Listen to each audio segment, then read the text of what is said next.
Believe it or not, folks, the National League Championship Series has been around for only a quarter of a century.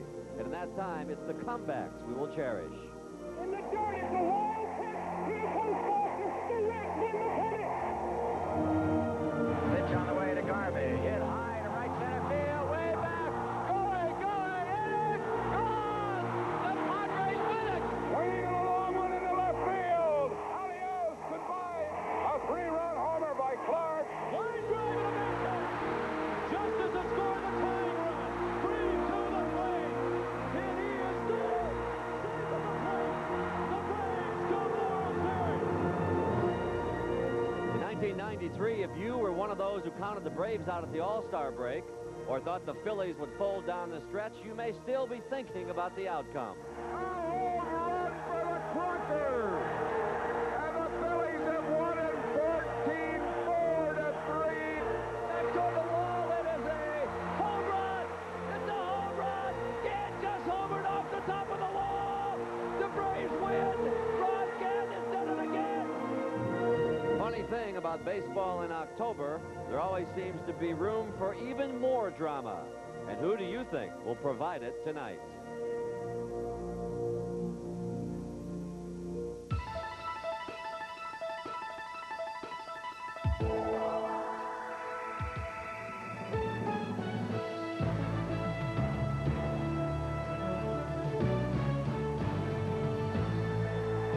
So welcome to the city of brotherly love, Philadelphia, PA, and Veterans Stadium, where the once beleaguered Phillies have become the beloved Phillies. The fans here have witnessed their Phillies travel from worst to first in the driver's seat all season long, and they're smiling. This is a blue-collar town. They work here, and nobody appreciates the blood, sweat, and tears of Kruk, Dalton, Dykstra, and company more than the folks here. Hard work pays off, and oh, lest you forget, they know this in Atlanta as well. So welcome to the National League Championship Series, Game 1 between those Philadelphia Phillies and the hard-charging Atlanta Braves. And hi, good everybody. I'm Pat O'Brien. Welcome to CBS Sports, continuing coverage of the baseball playoffs. This is where you want to be to the final out of the World Series. Even though the League Championship Series is underway, we would be kidding ourselves if we didn't tell you that the big story today continues to be Michael Jordan. As it turns out, last night when he threw out that ceremonial pitch in Chicago, could very well have been his final athletic appearance in Chicago. Today, Michael said goodbye with dignity on top of his game. It's been the talk of the sports world, including here, and here's some reaction. Oh, man, that was a shock to the world. That was almost as, surprised as the time, Magic announced he was tested HIV positive. That was a shocker. And I know that I'm going to miss watching him play basketball because I don't think there was a better player in the world ever. So, like I said, he's got to live by his decision. He thinks it's the right thing to do for his family, so God bless him. I'm kind of sorry to see him go. I enjoyed watching him play, and I just wish him the best, and hope everything turns out great for him. We're spoiled. We'll miss him. On to baseball. Over in the American League, the Toronto Blue Jays took a huge lead over Chicago, going up 2-0, headed to Sky Dome. Here's how it went this afternoon. Top of the fourth, 2 outs. Paul Molitor hits a ground rule double down the right field line to start a Blue Jay 2-run rally. What a series Molitor has had. 2 for 4 today and a run scored. Later in the inning, Pat Borders hits this ground ball up the middle. Joey Cora attempts to make the play. He's charged with an error on the throw, and Tony Fernandez scores to give the Blue Jays a 3-1 lead. Bottom of the 6th, the White Sox load the bases, but after 2 pop-outs, Stewart gets pinch hitter Warren Newson on the comebacker, ending the rally. And after the game, our Jim Gray caught up with Dave Stewart. When you get in a situation with the bases loaded and no outs, really what you have is a hope and a prayer, to be honest. Your adrenaline picks up, and when your adrenaline picks up, your concentration level gets a little bit better, and you make your pitches, and if you make your pitches, you get out of it. Been making those pitches, 7-0 undefeated in the playoffs. Well, it's a beautiful night here in Philadelphia, 66 degrees right now. May get down into the 40s, but we think you'll be warmed by the call of Sean McDonough and Tim McCarver. The Big Macs will be back after a word from your very own local station. Game 1, folks, of the National League Championship Series. Enjoy it, everybody. Yo, America, tonight during the game, keep a peel for my brand new show. Your new show. It's my new show. No, it's our new show, South of Sunset, 3 weeks from tonight on CBS. Men. This is CBS. Experience the joy of driving the new Eldorado with the new power of a smart lease. Eldorado creates a higher standard with the North Star system, putting you in control of a driver's coupe that reads the road 1 inch at a time at 60 miles per hour. And now Cadillac Smart Lease puts the joy of driving within reach for $499 a month for 24 months with $2,100 down. See your Cadillac Super Network dealers. Jim Florio. Remember his promises? And I'm convinced that there is not a need for new taxes. After the election, Florio pushed through the largest tax increase in state history. Taxes that drove 8,000 businesses into failure and cost 280,000 people their jobs. Now Florio refuses to rule out raising taxes again. Jim Florio. He may be the worst governor New Jersey's ever had. Ever since I was a little girl, I knew I wanted to fly, and when I got the opportunity to fly jets, I just had to go for it.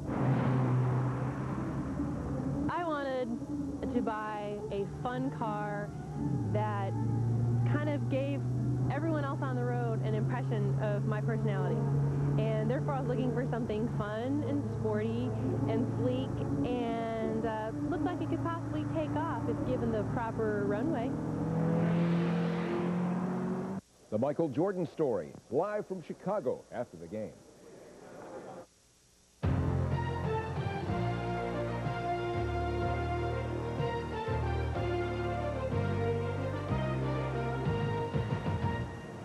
Tonight, baseball's postseason returns to Philadelphia for the first time in 10 years as the Phillies host the Atlanta Braves in Game 1 of the National League Championship Series.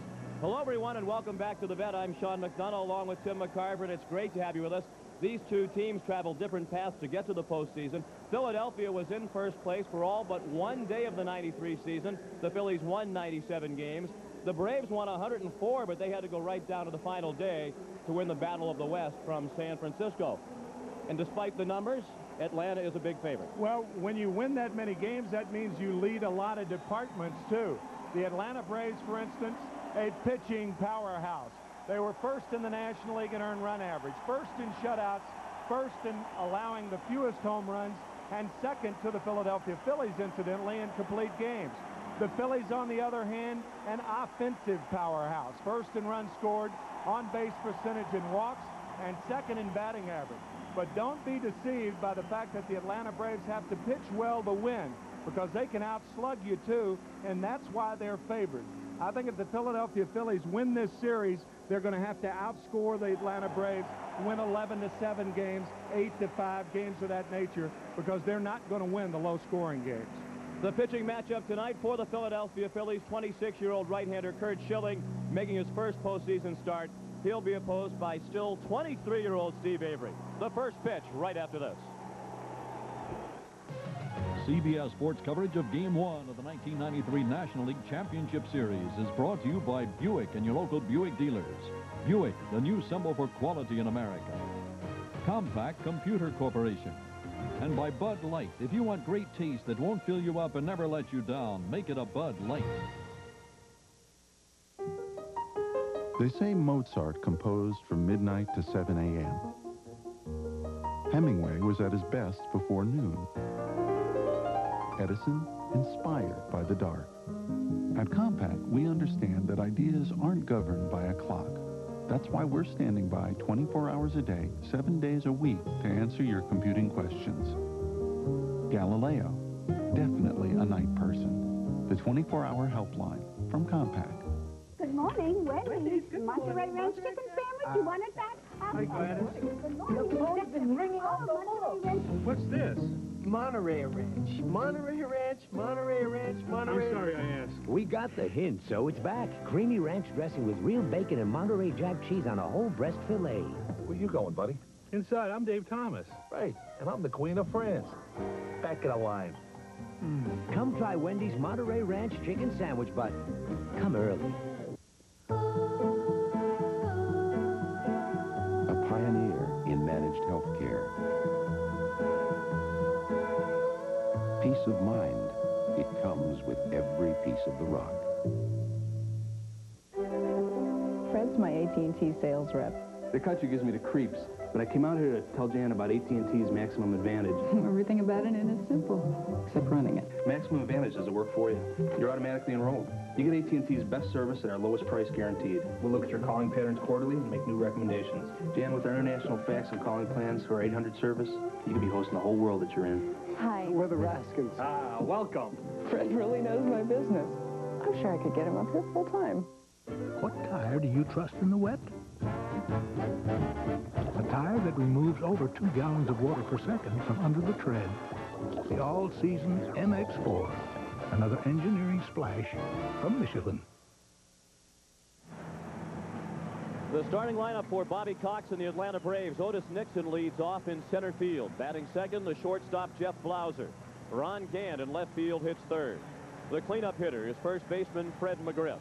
David Justice in right field bats fifth. Batting sixth, the third baseman Terry Pendleton. Damon Berryhill is the catcher, batting seventh. Batting eighth, the second baseman Mark Lemke. And the pitcher Steve Avery bats ninth. Curt Schilling is 0-2 for the 1993 season against the Braves. He is 2-3 lifetime. This is his 15th appearance. He has started against Atlanta 7 times. Curt Schilling, a bit of a surprise as the starter over Tommy Green, but both managers, Bobby Cox and Jim Fregosi, both agree that Otis Nixon, Lenny Dykstra, the two keys in these lineups. And the first pitch of the National League Championship Series, a ball low from Curt Schilling. To Otis Nixon, you saw his numbers. A .269 average, a home run, 24 runs driven in. Ball 2 outside. Bruce Fleming is calling the balls and strikes. Frank Pulley at first. Terry Tata at second. Jim Quick at third. Jerry Crawford along the left field line, and Joe West, not a Philadelphia favorite, in right. Fastball in for a strike, 2-1. Both managers agree the leadoff men are key in this series. Otis Nixon and Lenny Dykstra. Curt Schilling said yesterday the key to facing the Atlanta lineup is to prevent the middle of the order, Gant, Justice, McGriff, and Pendleton, from having RBI opportunities, and the only way to do that is to keep Nixon and Jeff Blauser off base.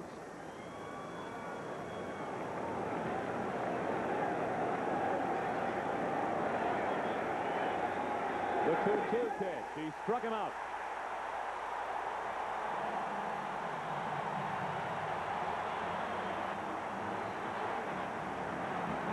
The defense for the Philadelphia Phillies. Pete Incaviglia in left, Lenny Dykstra in center field, Wes Chamberlain with the best arm in right.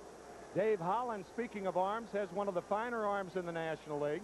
Kevin Stocker, the youngster, at short. Mariano Duncan at second. John Kruk at first. And Darren Dalton, the real leader of this club, behind the plate. And Jeff Blauser, the batter. He looked at strike one.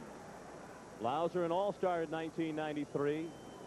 He hit .305, 15 home runs, 73 knocked in. And Schilling is quickly ahead of him, 0-2.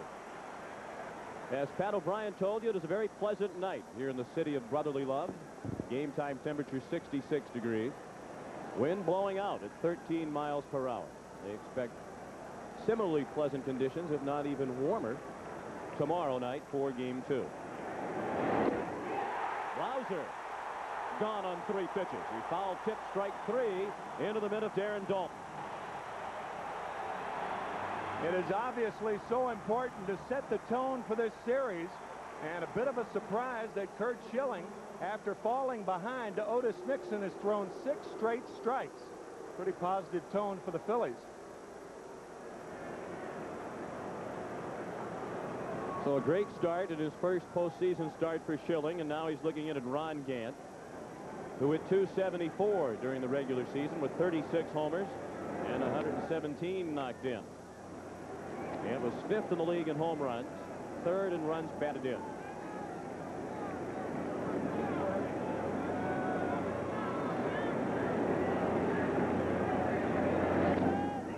Fouled straight back into the sellout crowd of better than 60,000. 1 ball and 1 strike.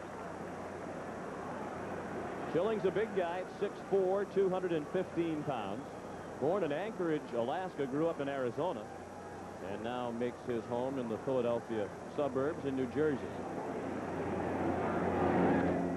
Little pop-up near the Phillies dugout. And a couple of rows deep. Nice tumbling catch. Made by a fan in a red sweater. And he held on.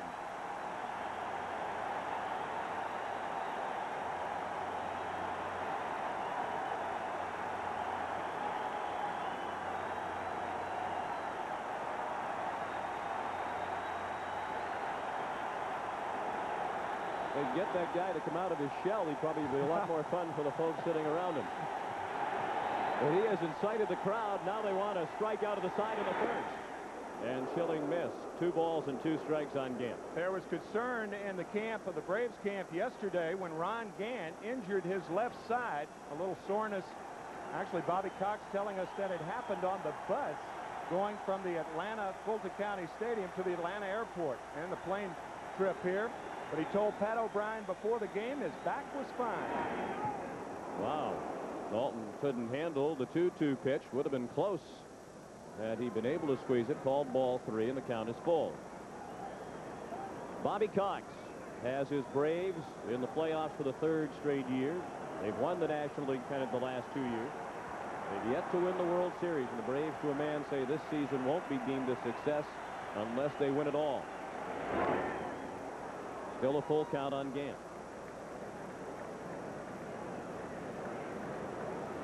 David Justice and Ron Gant before July 20th. That was the date that Fred McGriff was acquired. Look at their numbers and look at them after July 20th when the Braves got Fred McGriff. McGriff made a huge difference, and Schilling strikes out the side in the first.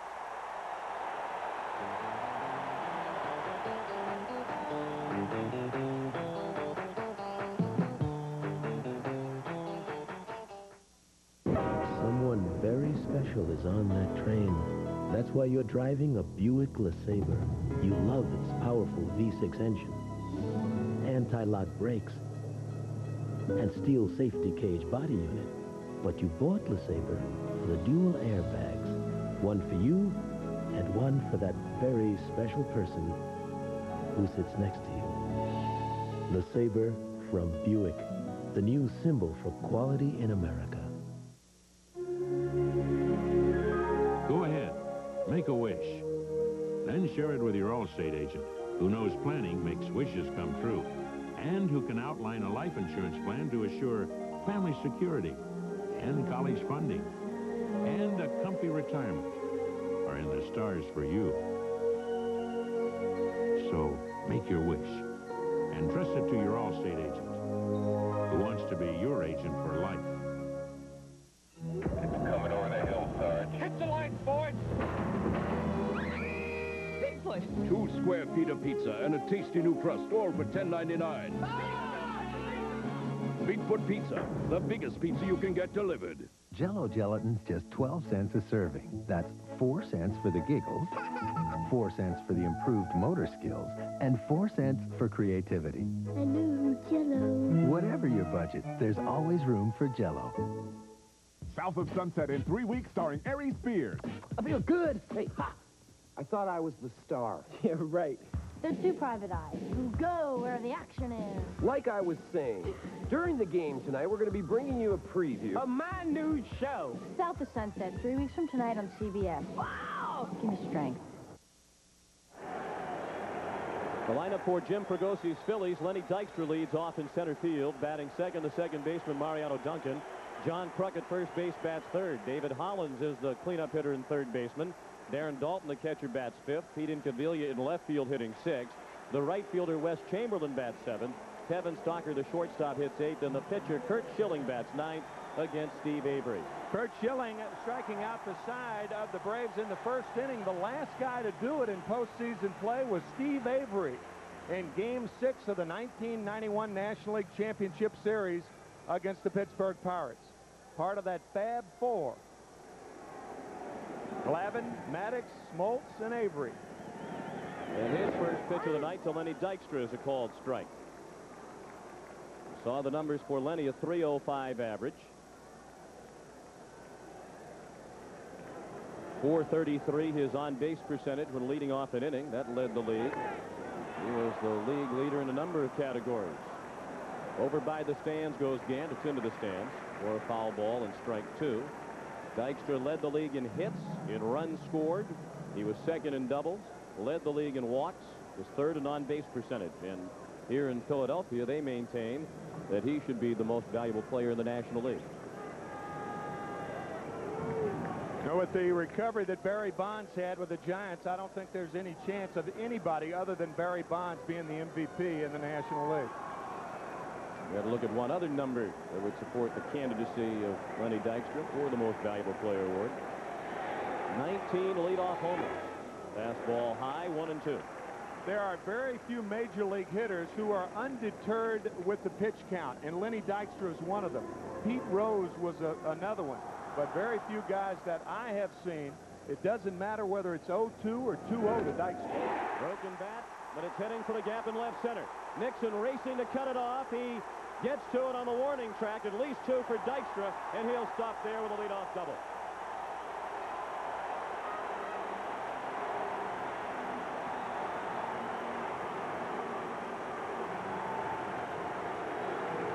In order to be a good 2-strike hitter, you have to protect the outside part of the plate, and that's what Dykstra does. Breaking ball from Avery, and Dykstra pokes it to left center. You can see Nixon in the background playing Lenny slightly to pull with 2 strikes.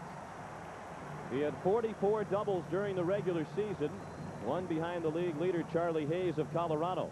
Now the second baseman Mariano Duncan. He turned a butt and popped it up. Well, you've been talking over the weekend about the Philadelphia Phillies and their need to play the style of baseball that got them into the postseason. Jim Fregosi calls it power ball. They don't bunt a lot. They don't hit and run a lot. But here they are playing rather conservatively in the bottom of the first. That's what Jim told us before the game. We don't hit and run. We don't sacrifice. And here, the first opportunity to sacrifice, he tries it with a guy with a .300 batting average lifetime against left-handers. There's a base hit. Dykstra had to hold up to see if Lemke would catch it. And he'll stop at third with nobody out. What happens, Sean, is some of the more experienced hitters want the other team to think that they're sacrificing. That's why they'll give it one shot. And Duncan did that. He pulled the corners in, McGriff and Pendleton. Avery threw a fastball, and Duncan spanks it to center. In the process of drawing those fielders in, though, he very nearly made an out on the popped-up bunt. That's true. First and third, nobody out. No score in the bottom of the first. Dykstra confers with third base coach Larry Boa. Now John Kruk, who finished the regular season hitting .316. That was 8th in the National League.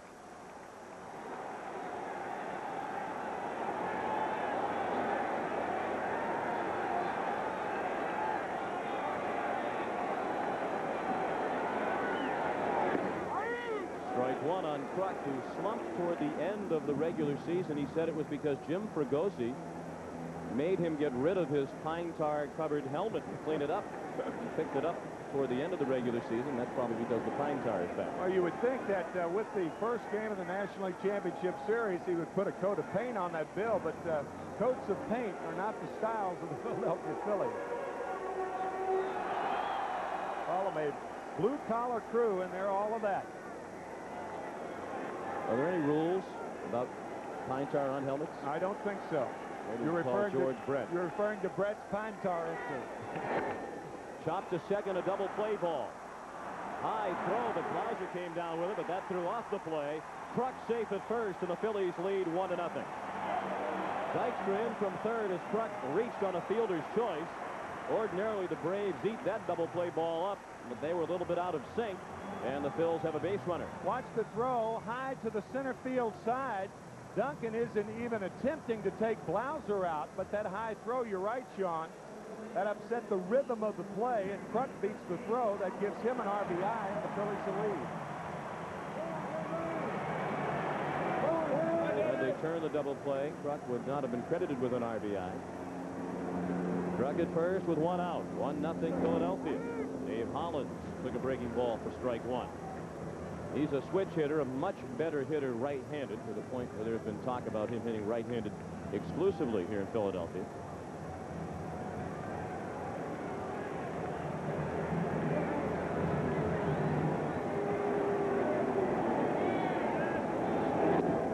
The ball outside, 1-1. Hollins posted those impressive numbers we saw despite missing 18 days back in June with a broken bone in his hand.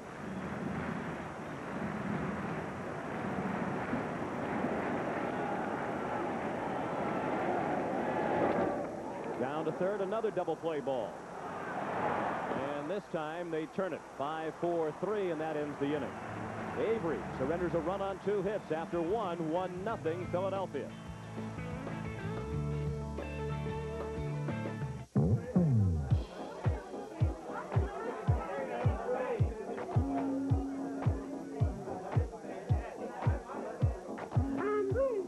Bud Light, please. Tonight's ladies' night, and there's a special on Bud Light.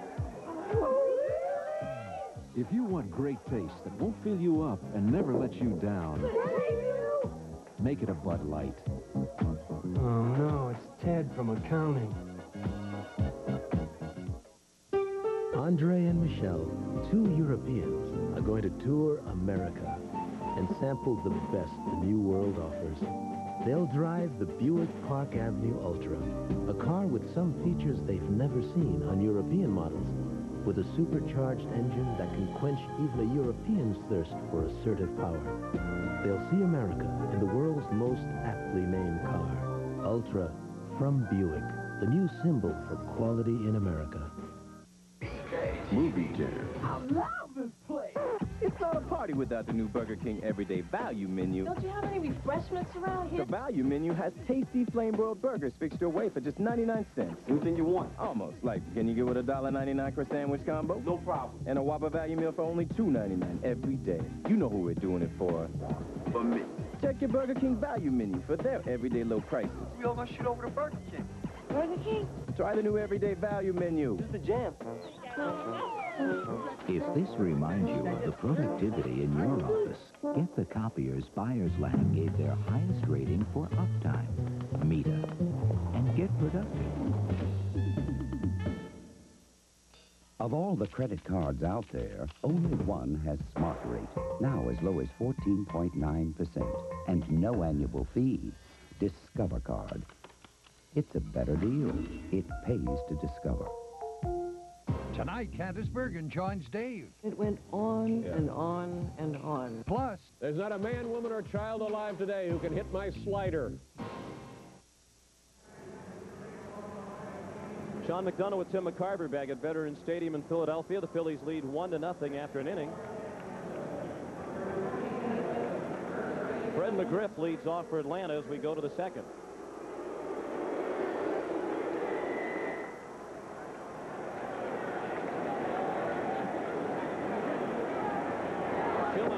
Pitch of the inning. Swung through and missed for strike 1.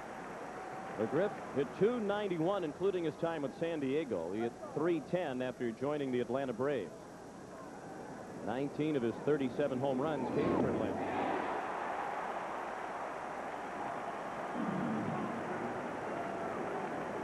Check this graphic out.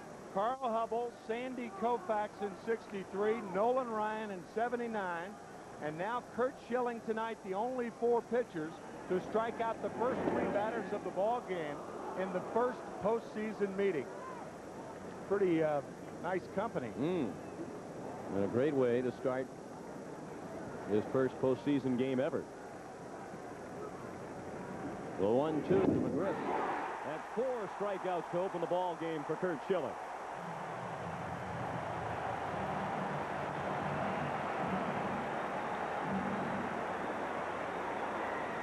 The Braves expecting a Schilling shelling, but so far they have come up empty.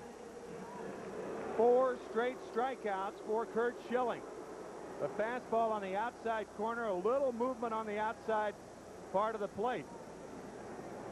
But the Braves keep sending up one heavy gun after another. Justice, who hit .270 with 40 home runs, second in the league behind Barry Bonds' 46, and 120 runs batted in, 3 fewer than the league leader Bonds. We mentioned Otis Nixon, the real catalyst to this lineup, but I think Curt Schilling will have more problems with David Justice than any other Brave hitter. He has 2 home runs against him this year. Schilling 1 strike away from his 5th straight strikeout to open the ball game. No pitcher has ever started a league championship series game in either league with 5 straight strikeouts. The 1-2. Check swing and a ball high. They appealed down to third, and Jim Quick said it was not a swing. 2-2. 4 strikeouts to start a league championship series game ties the record, shared by John Candelaria and Nolan Ryan. There's number 5. A league championship series record, 5 straight strikeouts to open the ball game for Curt Schilling. Justice thought it was outside. Dalton is sitting outside, and usually if a pitcher hits a catcher's glove, whether it's outside or not, they get the pitch. But it did look like it was outside several inches.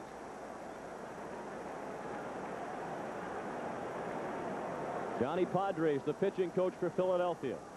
Curt Schilling says he is the Phillies MVP. The young Philadelphia pitching staff, many of them have improved mightily under the tutelage of Padres, specifically Curt Schilling.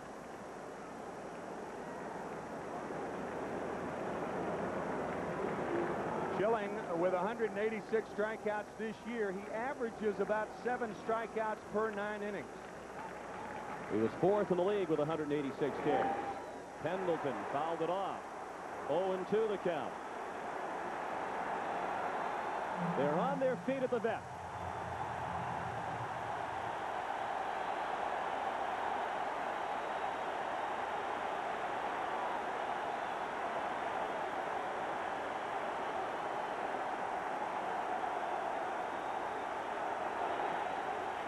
The 0-2 pitch. Breaking ball low and away.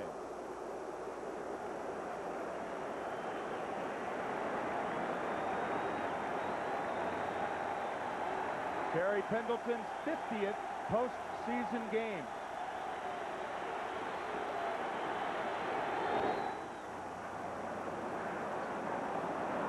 Out of play and left. And you got the sense when that ball was hit, hearing the breath go out of the crowd, they don't want just a fly ball for an out now. They want to see the 6th straight strikeout to open the game from Schilling.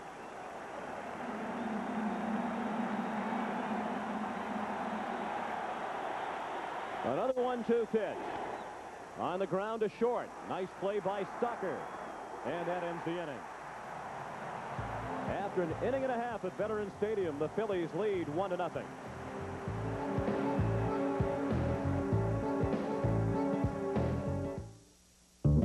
He packs heavy. She packs light. She wears silk. He wears wool. He's comfortable at 68 degrees.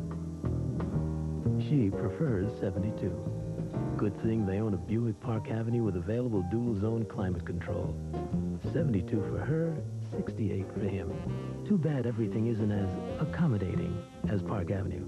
From Buick, the new symbol for quality in America. The average ice cube can't taste the difference between Diet Dr. Pepper and regular Dr. Pepper. But the amazing thing is, you probably can't either. Discover what millions already have. The great taste of Diet Dr. Pepper.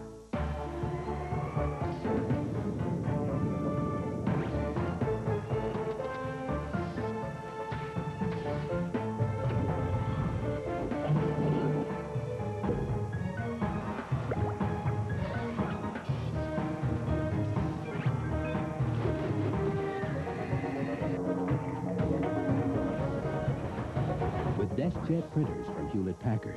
It's easy to make it happen. Dear Midas customers, we don't want your family riding around on bad brakes. That's why we'll fix the brakes on most cars the same day you bring it in. You're unbelievable.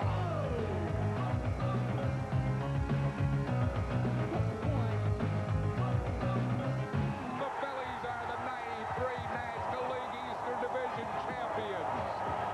You're so unbelievable.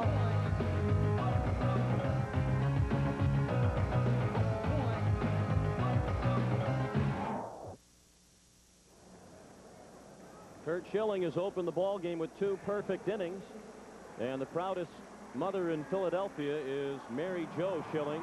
You see the empty seat to her right. In every game that Curt Schilling has started as a major leaguer since 1988, he has left a pass for his dad, who passed away during spring training of 1988, just before Curt made it to the major leagues for the first time with the Baltimore Orioles. And that empty seat is there again tonight in memory of Cliff Schilling. Curt says there's no way he would be a major leaguer. More impressively, he told us yesterday, there's no way I would be the kind of person that I am were it not for my dad. Aaron Dalton, the leadoff hitter. The Phillies lead 1-0. As they bat in the second, Dalton, Incaviglia, and Chamberlain to face Steve Avery. As we mentioned at the outset, is just 23 years old. That seems hard to believe, as familiar as his face has become in the postseason. But tonight is his 9th postseason start. He is 3-1 in League Championship Series play, 0-1 in World Series play. 54 pitchers during the 93 season. There's a pop-up for Terry Pendleton. 1 out. 54 pitchers had 20 starts or more, and Steve Avery is still the youngest of those 54. Just forget how much success this young man had at such an early age. That's among National League pitchers.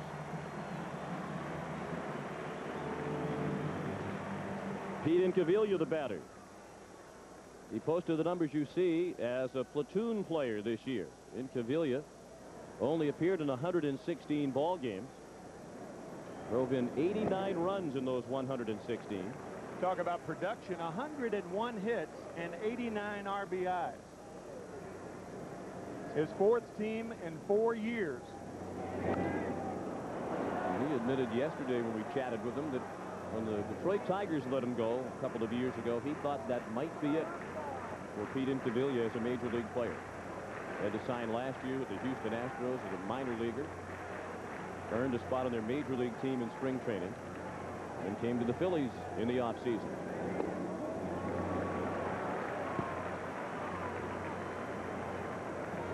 Wes Chamberlain is on deck. We're in the second. The Phillies lead 1-0. They scored a run on 2 hits in the first.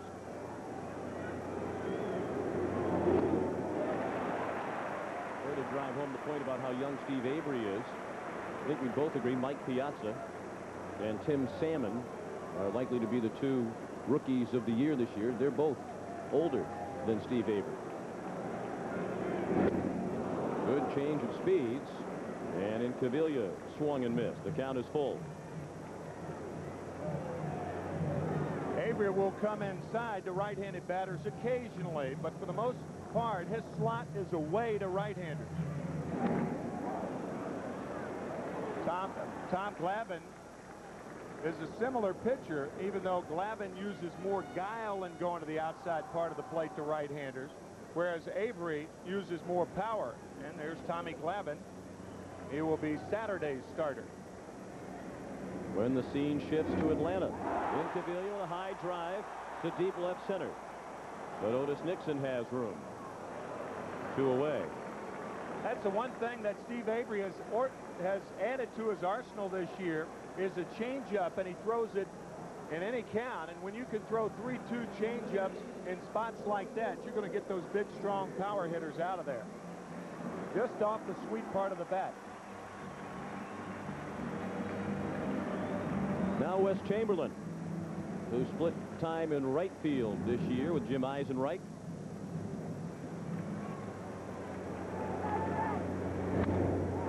drive, base hit. Over the glove of McGriff, and it scoots on the turf all the way to the wall. Chamberlain on his way to second, and he has a 2-out double.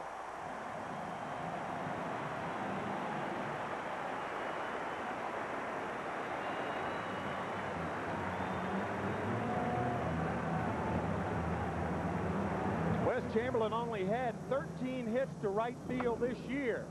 He hammers this ball over the glove of the leaping McGriff for the 2-out double. He had 20 during the season. Pretty good pitch. He didn't try to pull it.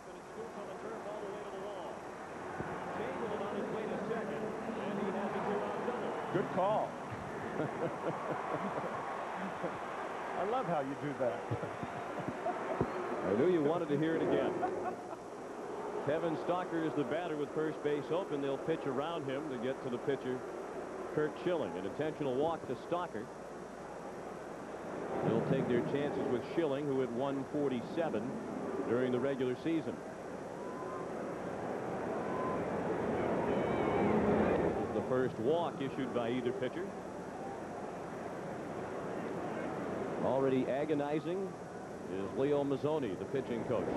Well, what that 2-out double does, it forces you to walk Stalker, who's a good right-handed hitter. He's a switch hitter, but good from the right side. And now, at the very least, you clear Schilling so Dykstra can lead off the third. Imagine what Leo would look like if he was the pitching coach for the worst staff in baseball instead of the best. Now Schilling, who was 11 for 75 during the regular season with no homers. He knocked in 2. Little dribbler down to first. McGriff fields the fair ball and wins the race to the base. The Phillies strand 2. After 2, 1-0 Philadelphia.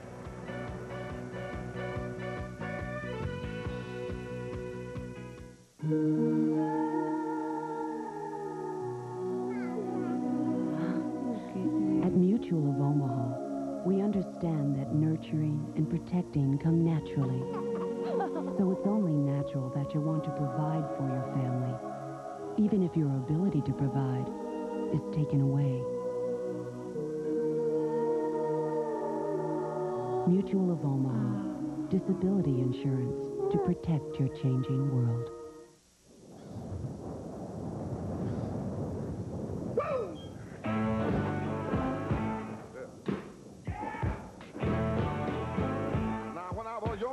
Cold filter, another genuine draft. For those who've discovered its smooth draft taste, the world is a very cool place. But now I'm a man, way past 21. Yeah, this is nice. Like the seats. Lots of room, that's good. Whoa, lots of room back there, too. Right, smooth. Real smooth. Ah, they must have fixed this road. Chevy, the most dependable, longest-lasting trucks on the road. Even when it's just barely a road at all. South of Sunset premieres in 3 weeks, starring Glenn Fry. Ooh, hubba hubba. Glenn Fry. You say Fry? Glenn Fry, like rock and roll. Rock and roll. It's the all-singing, all-dancing private eye show for the 90s. South of Sunset, greatest pair of detectives since... Abbott and Costello. What? No, don't do that.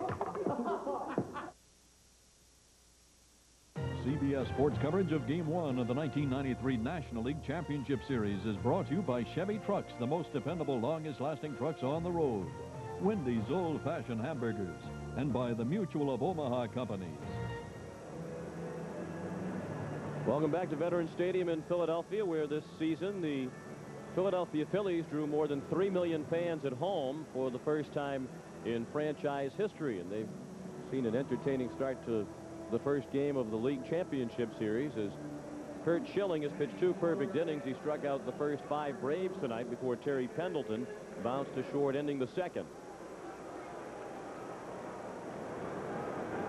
So it's the bottom third of the Atlanta order coming up. Damon Berryhill, Mark Lemke, and Steve Avery.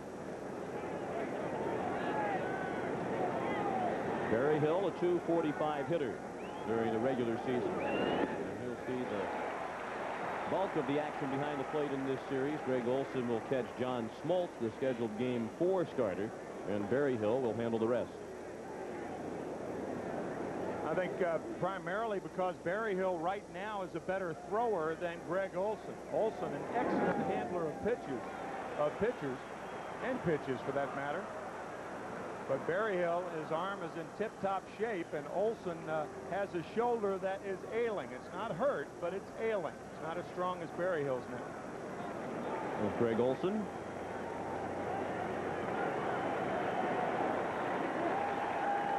Crowd wants another strikeout. It would be the 6th for Schilling. The 0-2 lifted into shallow left center. And Incaviglia makes the catch. Well, yesterday Art Howe was fired as manager of the Houston Astros. Today, Jim Lefevre was fired as manager of the Chicago Cubs. What a couple of days it has been in Chicago. The White Sox hosting the first 2 games of the American League Championship Series and losing them both. Michael Jordan announces his retirement, and today Lefevre fired after 2 seasons as Cubs skipper. Not a big surprise. He had been having his problems with the general manager there, Larry Himes, for quite a while. And speaking of Larry Himes, Jeff Torborg, fired from the New York Mets, used to be the manager with the Chicago White Sox when Himes was the GM there.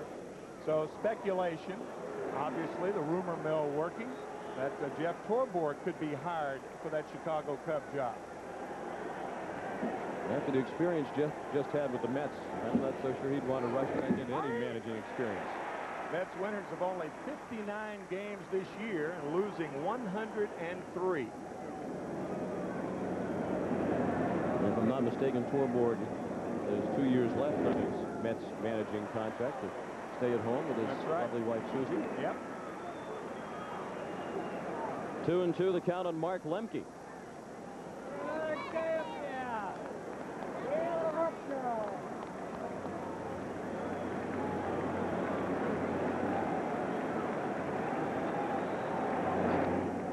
And he fought it off.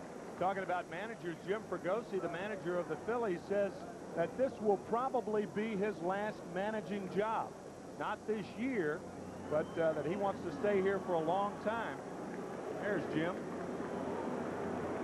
He says when and if he leaves the Phillies, it will be his last managing job. Bruce Fleming started to ring up Lemke and then thought better of it. I think Darren Dalton came up on him. Umpires like for catchers to stay low, and you'll notice how Dalton came up. No, he didn't come up until after the pitch. He did stay down. Very close pitch to Lemke. Now the payoff pitch. High fastball fouled straight back and out of play.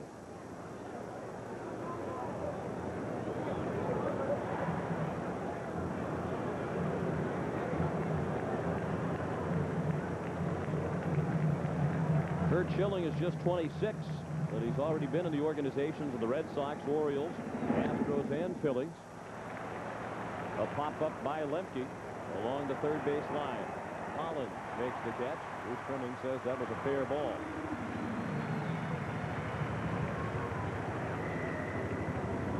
Two down in the Atlanta third. The Phillies lead 1-0. They've out-hit the Braves 3-0.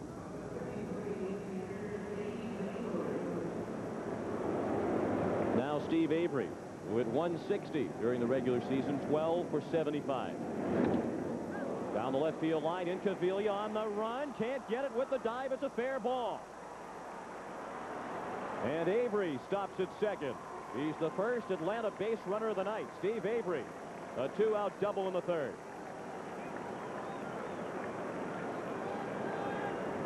Avery with only 12 hits on the season. I say only. That's really a lot of hits for a pitcher, but that was 4th on the Atlanta staff. They have an outstanding hitting pitching staff.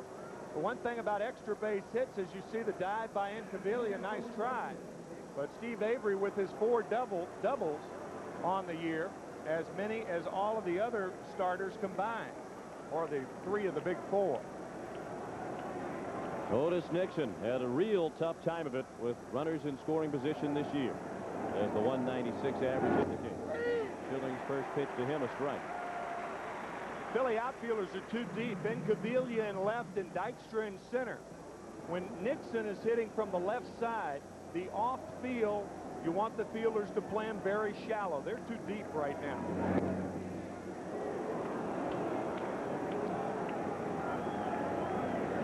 Incaviglia was playing the line and playing shallow for Avery, but even though he was over there, he couldn't get to the ball, and that's definitely an advantage for the Braves in this series. Defense, the Phillies were 9th in the league in team fielding this year. And Incaviglia doesn't cover much ground in left. That last pitch that Nixon watched whiz by clocked at 94 miles per hour.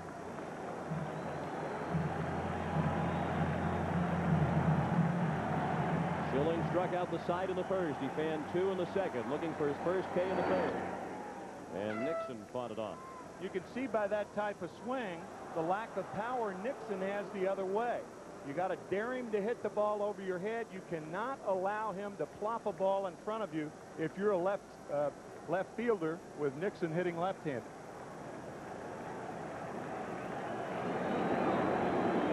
Otis drove in only 8 of the last 69 men that he found in scoring position this year. A 1-2 pitch. The high rider, 2-2. We're in the top of the third. The Phillies lead 1-0.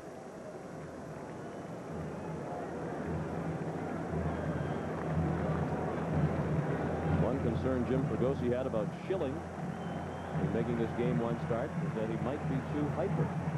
Not so. The 2-2. Just low.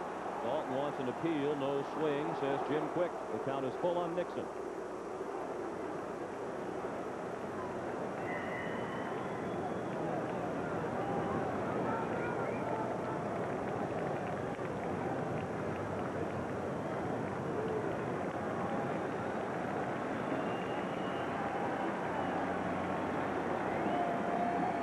The payoff pitch.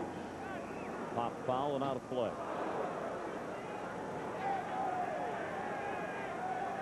This is game 1 of the National League Championship Series. Game 2 here tomorrow night, 8:12 Eastern time in the first pitch. Then the scene shifts to Atlanta for games 3 through 5. 2 of those afternoon ball games. Games 6 and 7 if necessary back here at the vet.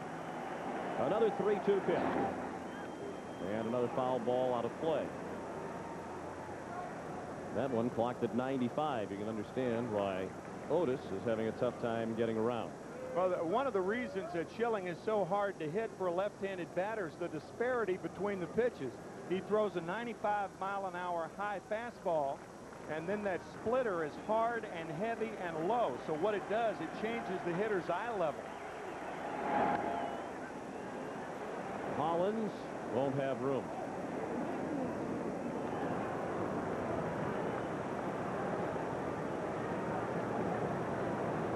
The Braves had quite a turnaround in their season, made up the 10-game deficit at midseason that stood between themselves and the San Francisco Giants. And the season turned around for Otis Nixon as well. At midseason, he was a bench player. Deion Sanders had taken over as the starter in center field. Nixon had asked to be traded. Then Sanders got sick. Nixon went in as the starter and played very well. He's been in there ever since. That's well hit to left. Incaviglia has it go over his head. And it doesn't take long for one of the Achilles heels of the Philadelphia Phillies to make itself known. 2 fly balls to left, both of which might have been handled by somebody else, eluded the grasp of Incaviglia, and the Braves have tied it up at 1-1. Now, this is one of the rare times I said that Incaviglia should be more shallow, and I stand by that. This is one of the rare times that Otis Nixon can connect the other way. Incaviglia doesn't field it at all. I don't even think he touched it. He may have gotten a glove on it.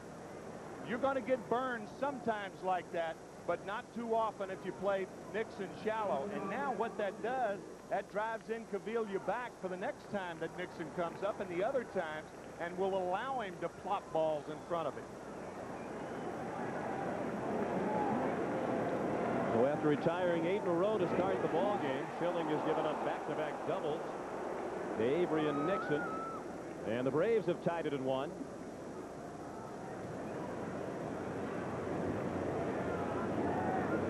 And suddenly it's very silent here at the vet as Schilling looks in at Jeff Blauser.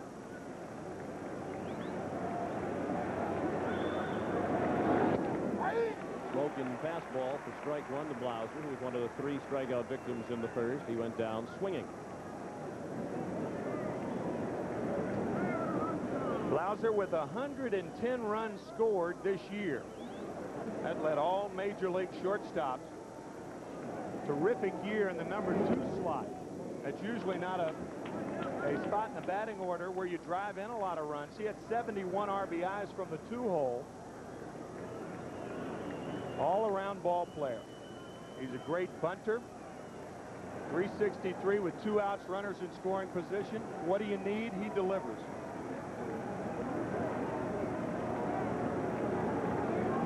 It was over the second half of last year that Blauser established himself as the starter. Came into his own as one of the best shortstops in Major League Baseball. There are many who believe he should be the National League MVP this year for all of those things that Tim mentioned that he does for the Braves. He has a constant running battle with his good friend Mark Lemke. You wouldn't know they were great friends to hear them talk about each other. When I asked Lemke yesterday about Blauser's MVP candidacy, he said anybody who thinks that way should be subjected to an immediate urinalysis. Apparently Lemke won't be casting a vote for Blauser. Some of the Braves coaches think he's their MVP. Well, it does point out the balance that this team has. A great leadoff hitter in Nixon, a great number 2 hitter, and power in the middle of the order. From Gant through Pendleton. Another full count. Looked like Schilling was going to breeze through another inning, but he's been forced to throw pitches here in the third.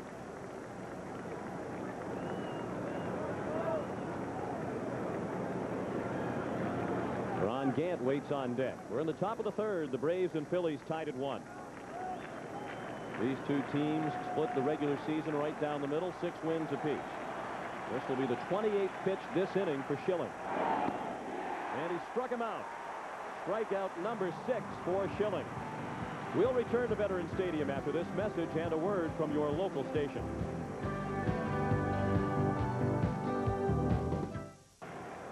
Lenny Dykstra has had a great year. Yesterday he spoke with Tim McCarver about it.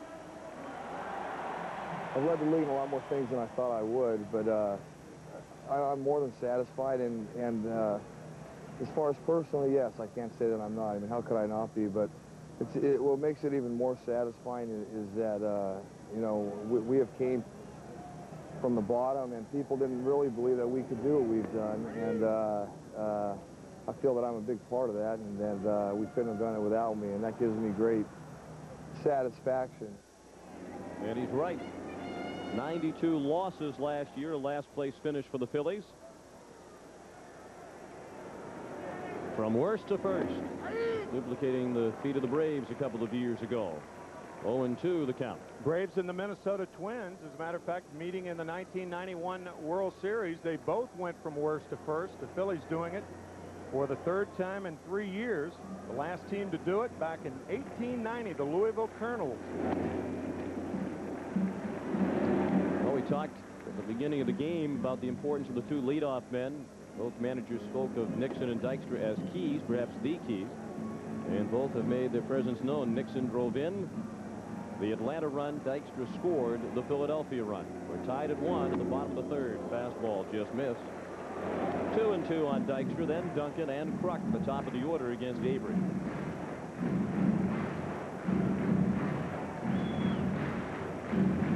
Notice how softly Dykstra holds the bat in his hands, and then he firms up on contact.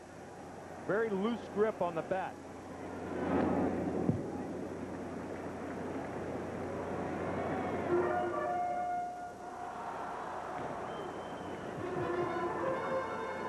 Not animated enough. No. Wouldn't want to be the catcher when he shakes his head and that tobacco comes flying out of his mouth. Andy Van Slyke, the center fielder for the Pittsburgh Pirates, said that playing a game against the Phillies with Dykstra, playing against him in center, you go out to take your position, it's like a nuclear waste site out there. Avery crowded him and he popped it up in the direction of Pendleton. 1 out in the bottom of the 3rd. At the conclusion of today's game, Tim McCarver and I will select the Chevrolet Most Valuable Player of the game. Chevrolet will donate $1,000 in the player's name to the Special Olympics.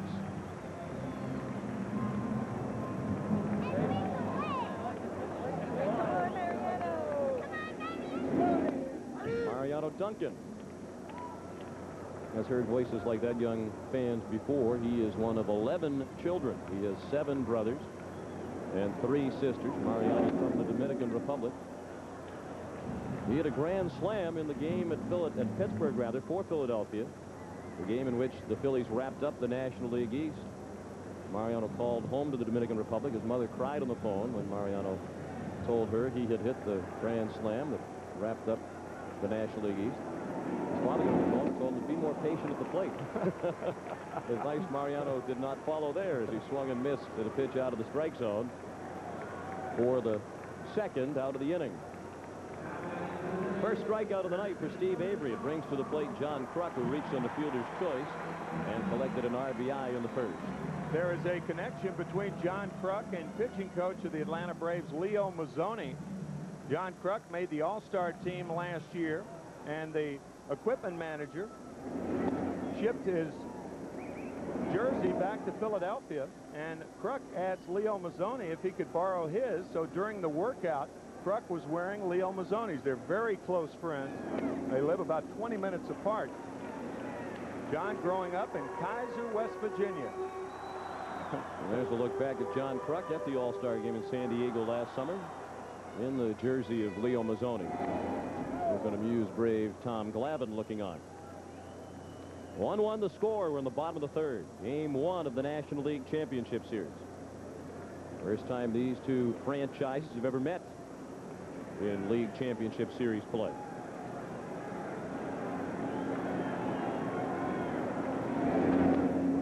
They did, however, play the first game ever in the National League back in 1876 on April 22nd. And the Braves won that game 6-5. How'd you do in that one? No, Red. I was looking for your name in the box where you must not have started. There's a line drive to right, and Justice put it away.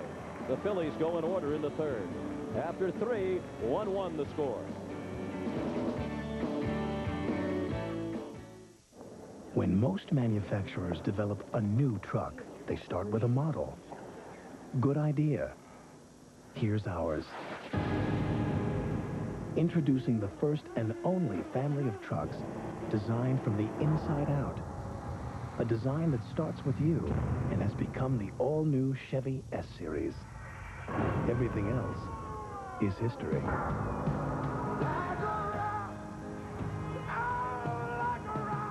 I learned to hit with the broomstick and bottle cap. That cap would spin and curve, and that made me a good hitter. What I enjoyed most was putting the uniform on every day, just playing baseball.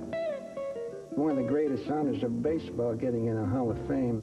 Well, I've been American Express member since 1974. American Express is welcomed at the Hall of Fame and a lot of other places that bring out the kid in you. The big game's over, and I'm at Mickey D's when, bam, I start seeing double. How about 2 double cheeseburgers? Then, I'm seeing triple. Maybe 2 triple cheeseburgers. Man, my head was in a spin. I needed the announcer to clue me in. Hurry in for McDonald's Double Plays. Get 2 double cheeseburgers for $2, 2 triple cheeseburgers for $3, and a great deal on a triple cheeseburger extra value meal with fries and a Coke Classic. Thanks. What you want is what you get. Y'all are in the right place. At McDonald's today. What do you mean I can't do that?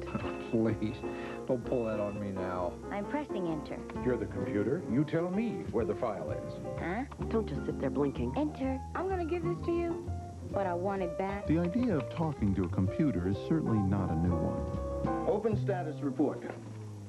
Getting a response certainly is. The new Desk Pro with Business Audio from Compaq. This game summary is sponsored by Bud Light. If you're just joining us, Curt Schilling started the ball game by striking out the first 5 Braves. That's a League Championship Series record. The Phillies scored first. Lenny Dykstra doubled leading off their half of the first, scored in a fielder's choice by John Kruk. And the Braves scored with 2 outs in the third on back-to-back doubles by Steve Avery and Otis Nixon. So it's 1-1 as the fourth rolls around. Ron Gant, the leadoff hitter. And the first pitch of the inning from Schilling, a ball in the dirt. Gant was the third and final strikeout victim of the first inning.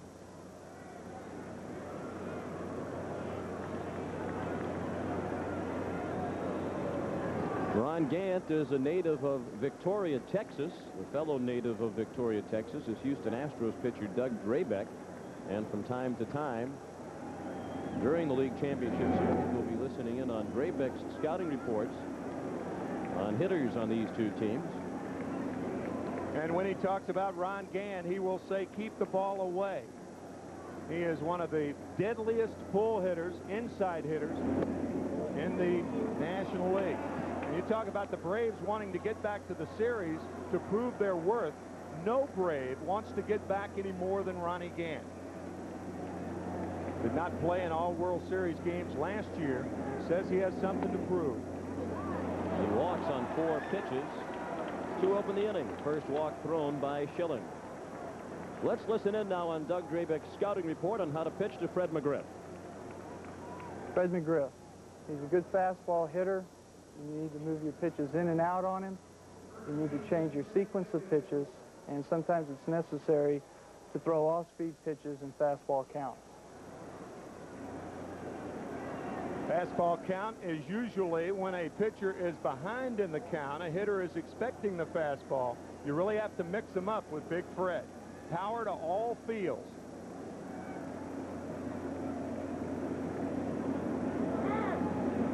Matter of fact, McGriff this year had 52 of his hits go to left.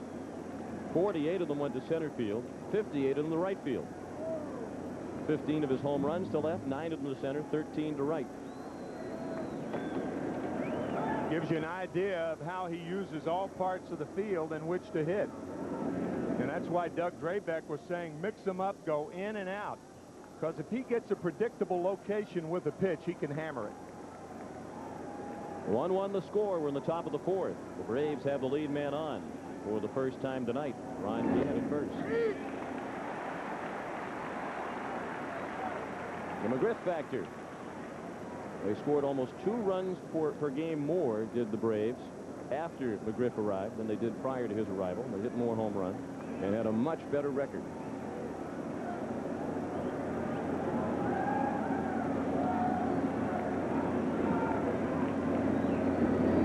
Some felt that when they acquired McGriff in mid-July that it was too late, with the Braves so far behind the San Francisco Giants. Rusty Baker was quoted at one point this season as saying, I think they got him 2 months too late. Well, he wishes that was still true. Yeah, well, had John Schuerholz, the general manager of the Braves, made the deal any earlier, he would have had to have given up more. Either Chipper Jones or Javier Lopez, 2 of the most sought-after talents in the minor leagues. And instead, Melvin Nieves went to San Diego, along with a couple of other minor league pitchers. Donnie Elliott was one. So the Braves did not have to give up their prize prospects to get McGriff. Vincent Moore was the other. Good pitch by Schilling, 1-2 the count. On McGriff, who was called out on strikes his first time up. Looks like a backdoor breaking ball. What a hitter does, he sees the ball coming, he adjusts inside, and it stays outside. It's a very effective hit or pitch. The 1-2, hammered down the right field line. Chamberlain will have to play it on a hop. Gant continues toward third. McGriff stops at first with a long single. And the Braves threaten to take the lead for the first time tonight. First and third and nobody out.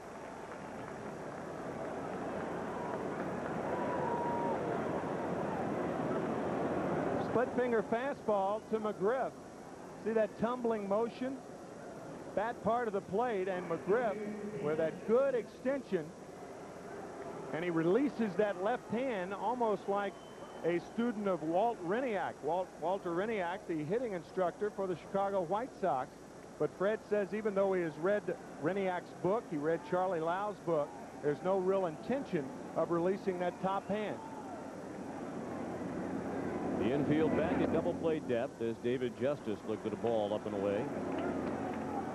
He was the last of the 5 straight strikeout victims of Schilling to start the ball game. The hits now even at 3 apiece.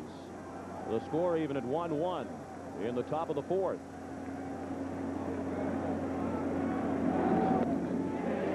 One ball and 1 strike on Justice.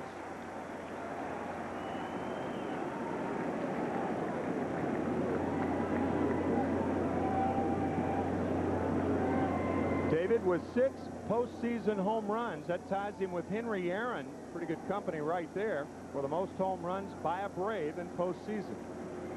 He had 2 home runs off Curt Schilling this year and has 3 career home runs off Schilling and only 17 at bats against him.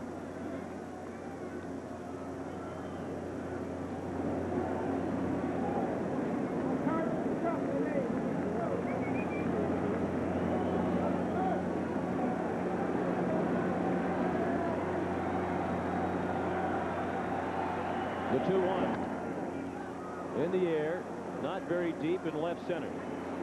Gant is tagging. It should be deep enough to get the run home, and it will be as Incaviglia throws to second, and the Braves lead for the first time. It's 2-1.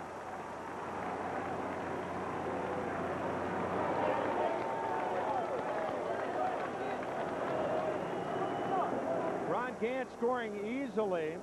Incaviglia goes to second base. That's why if you're the runner at first base, you try to tag at first to coax the outfielder to throw it to second. You want the run to score, obviously. Braves getting the lead for the first time in this ball game. And McGriff is at first with 1 out for Terry Pendleton, who bounced to short his first time up.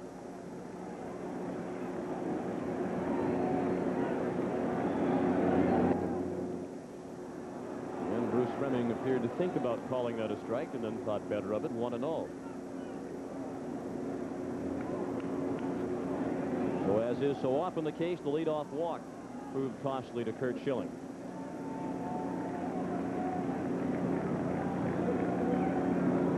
Damon Berryhill will bat after Pendleton. Chopped slowly to short. They'll have to hurry to get 2, and no chance as Duncan fielded the throw from Stocker to force McGriff. 2 down. Pendleton safe on the fielder's choice at first. Terry Pendleton 0 for 2 in this game, but what a weekend he had to end the season for the Atlanta Braves. Sparkling on defense, he drove in 9 runs in that series against the Colorado Rockies as the Atlanta Braves clinched it on Sunday when Kevin Gross beat the San Francisco Giants 12-1.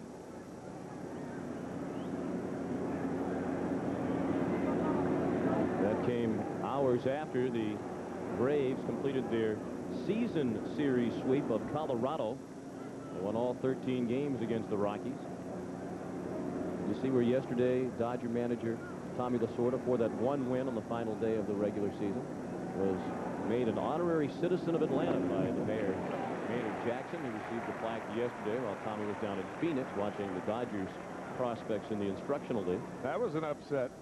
He took the plaque. Yes, it was. Tommy took the plaque and some Georgia peaches, but turned down a tomahawk. Said he'd seen enough of those. They were watching the game, the Giant-Dodger game, at Fulton County Stadium, where about 8,000 fans, after the Braves game on Sunday. And every time they showed Tommy Lasorda on the big screen in the outfield, they put "Our Pal" up graphically over Tommy's picture.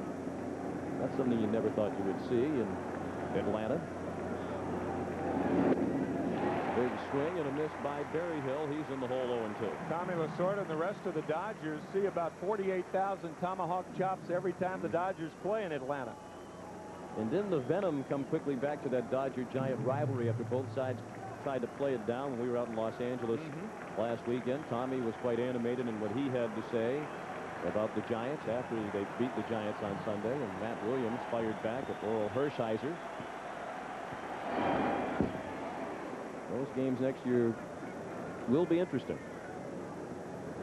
Matt Williams said the Dodgers won't win a single game against the Giants next year. Said Oral Hershiser was riding him from the dugout when it became obvious the Dodgers were going to beat the Giants and ruin the Giants' division title hopes. And it would be inappropriate if we went through this entire telecast without saluting Dusty Baker, his coaching staff, and the players of the Giants who had such a great year. Certainly were deserving of postseason play, and for this 1994, they'd be in it. Second best record in baseball, and here they are, not in postseason play. The winners of 103 games.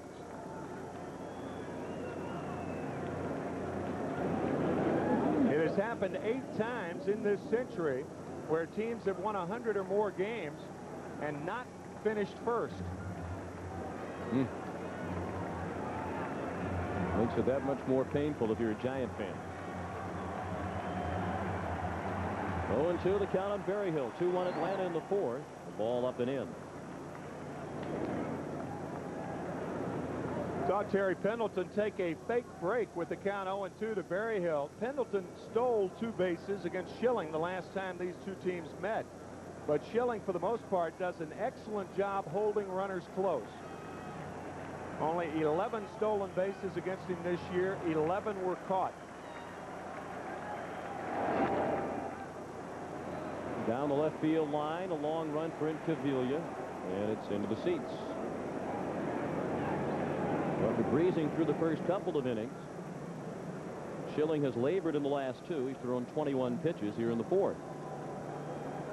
And up to 77 now for the game. 2 outs into the 4th inning.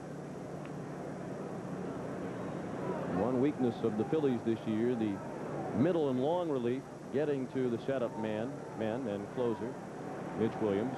Setup men have been pretty good, Anderson and West, but in between, if they have to use those guys, it's a roll of the dice. And Berryhill strikes out. The 7th for Schilling with the break.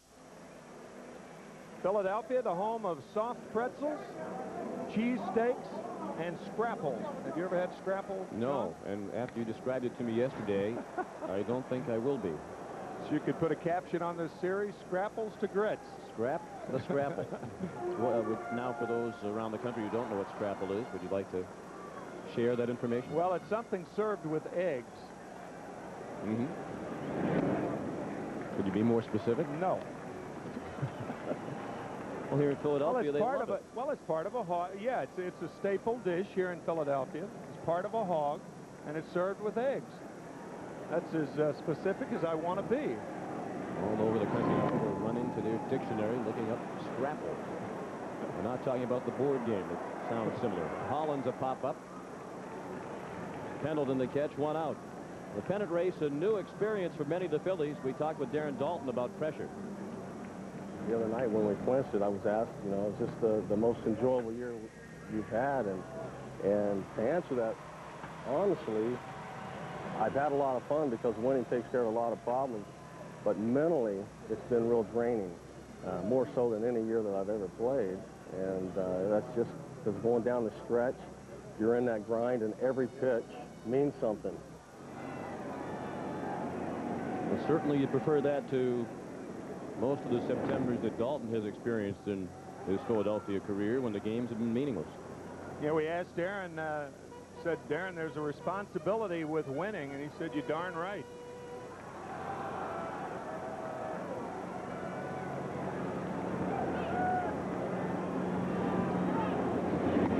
Fastball up from Avery. Dalton ahead in the count. 2 balls and a strike. Incaviglia on deck. 1 out of the bottom of the 4th. The Braves lead now 2-1.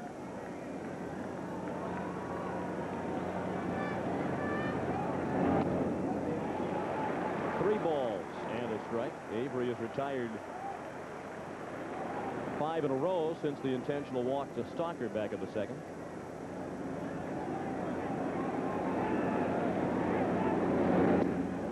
Change speeds on 3-1. Had Dalton out ahead of it. The count is full. Avery with only 43 walks this year and 223 in a 3rd innings. That's his best walk ratio, only 1.7 per 9 innings. And the payoff pitch. Strike 3. Dalton, watch the fastball whiz by. 2nd strikeout of the night for Avery.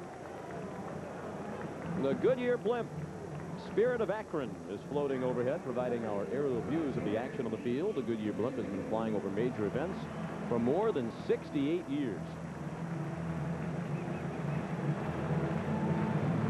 And it's a beautiful night to be flying over Philadelphia, Pennsylvania.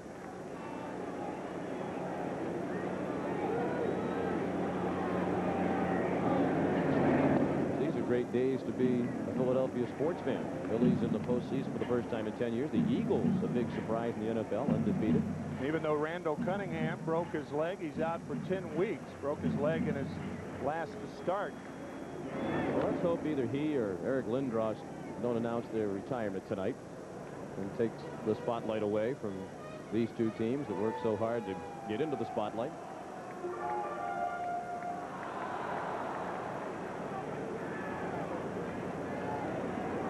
Even the Flyers won their opener last night, beating the Pittsburgh Penguins. Behind Eric Lindros. 1-2, the count on Incaviglia, who was out on the fly ball to center his first time up.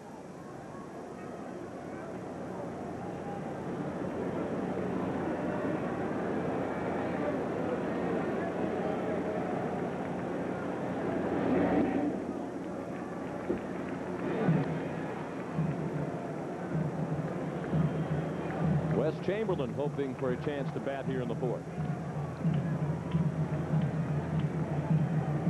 It's starting to get a little bit cooler. The change missed. The count is full. Danny Jackson on the left. He'll start game 4 for Philadelphia. Payoff pitch. In the air, center field, and well hit. Nixon at the wall and looking up. Home run, Kate Incaviglia.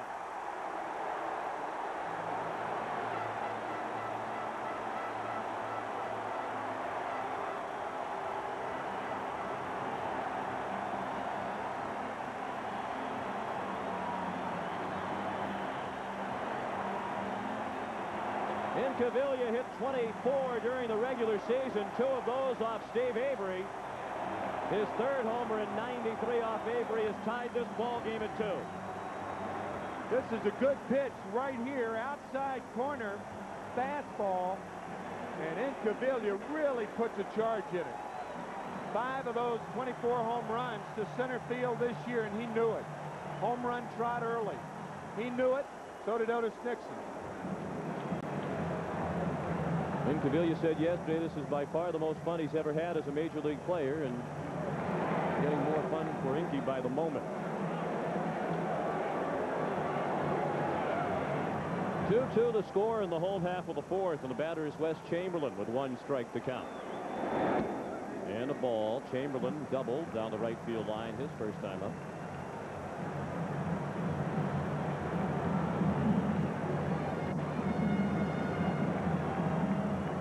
Chamberlain started his season on the wrong foot. He was late on opening day. Overslept, yeah. Yeah, tough to do. But he was on time the rest of the year.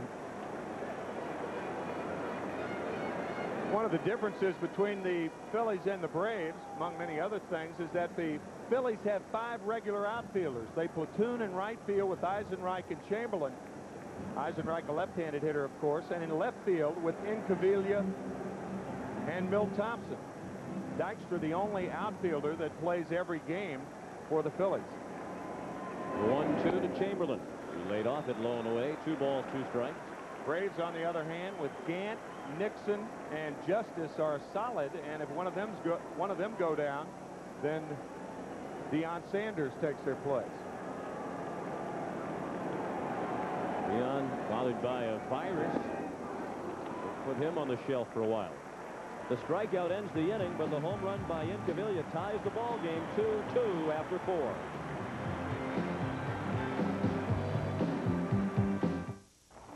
Hey, early again, huh, Frank? I don't say this to many people. But what we do, the job we do, Okay, guys, listen up. is the most important job I can think of. You've got a flight control check. Lewis and Randolph. I mean, Horoscope there's on no number such 2. thing as a B-plus mechanic on this airline. Let's do it. Let's go. Everybody knows their job. Everybody's responsible. Anybody, right down to the most junior mechanic, can keep an airplane in this hangar if there's the slightest hint of a problem. You might think, doing a job like this, day in, day out, it'd become routine. You know, just turning wrenches. But every now and then, I just go up and take a walk through the terminal. And right there, right in front of you, you see what's important. By now you've probably heard about that independent test between the Oldsmobile 88 LSS, Acura Legend L, and Lexus ES300. Well, even after 100,000 miles, the Oldsmobile ran neck and neck with cars that cost thousands more. Which leads to an obvious conclusion. A lot of people out there are spending more than they have to. It's your money. You're unbelievable.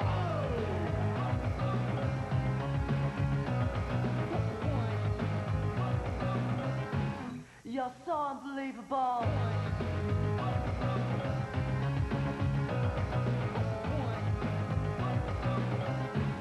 You're unbelievable.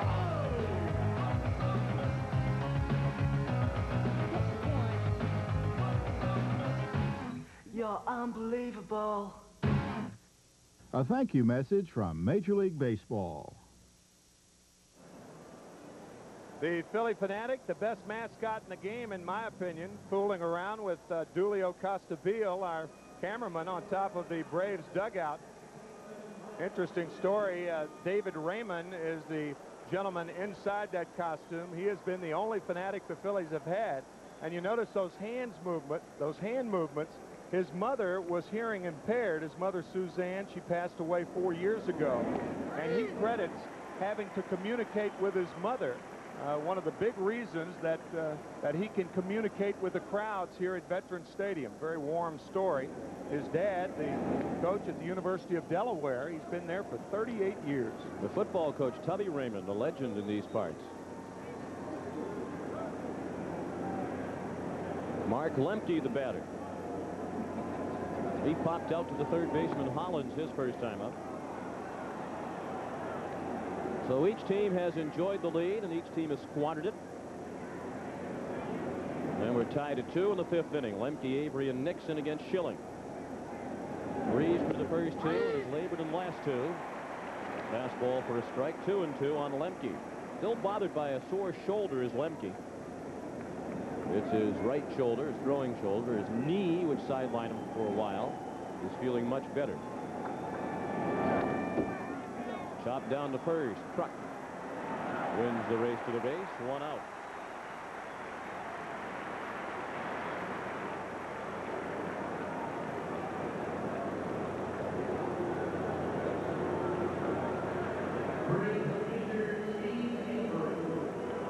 And that brings up Steve Avery, who scored the first Atlanta run. The first hit of the night for the Braves was their first base runner when he doubled down the left field line. Here it comes. And as usual, Steve Hurt, our crack statistician, hit the floor. He is our big hurt, I'll tell you that. Going to be a big hurt to himself if he ducks for cover any more quickly. There's a base hit for Avery, who came into the ball game hitting 160 for the regular season. He's 2 for 2 today. He doubled and scored the Atlanta run with 2 outs in the 3rd. He singled with 1 out here in the 5th. Oh, that's the thing about the Atlanta pitching staff. Avery, Maddox, Smoltz, and Glavine really give the Braves another bat in the lineup. They also give them another fielder when they're fielding. They're excellent athletes, and usually that does not tie in with the position of pitching. Doesn't go together. Pitchers are mainly specialists. Those guys like catchers can't run. Yeah, right. I know as a former catcher you'd agree with that. That's so you're not picking on pitchers. No. Trying to diminish their athletic ability. Well, most pitchers for the Atlanta Braves, however, extraordinary athletes, especially their top 4 starters. Not only might they be battling each other for the Cy Young Award in the National League, but it's quite possible that Smoltz, Glavine, and Maddox in particular will battle each other for the Gold Glove among pitchers in the National League. Bobby Cox says that John Smoltz might be the best fielding pitcher in the National League.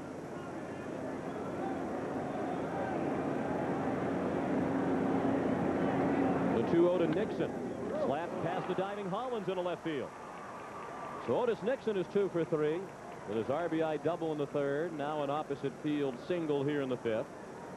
And Avery and Nixon have combined to get Schilling in trouble again. Over the last 41 games of the season, Otis Nixon was the Braves' leading hitter, a .339 batter over those 41 games. And a real advantage if you can run. You draw the third baseman in, and then you spank it by him. That was the 5th hit for Atlanta. The 2nd for Nixon.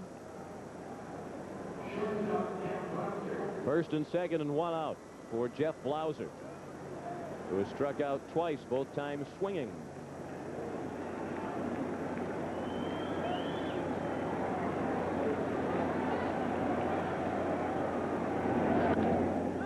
A pop up in foul ground.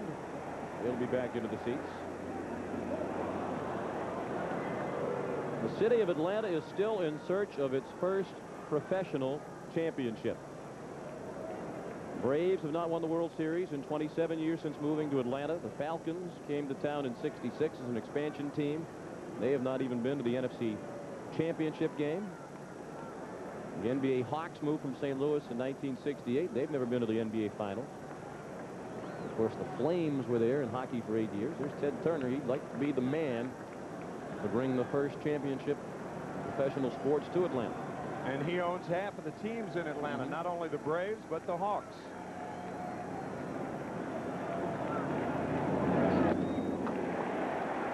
Not surprised that Blauser might struggle tonight. He has been battling the flu the last couple of days, skipped the team workout here yesterday, and wasn't feeling particularly well before the game tonight. He's already fanned twice, and he's in the hole here 0-2. Schilling has already struck out 7.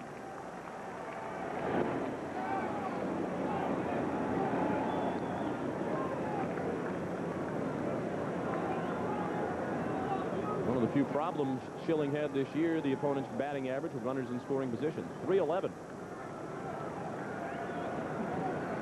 He didn't let many get to scoring position.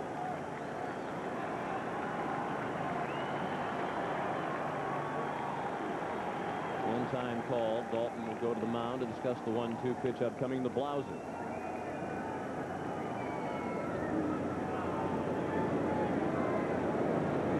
I guess he's afraid that he'll read his lips. He put his catcher's mitt up over his mouth when he was chatting with Schilling.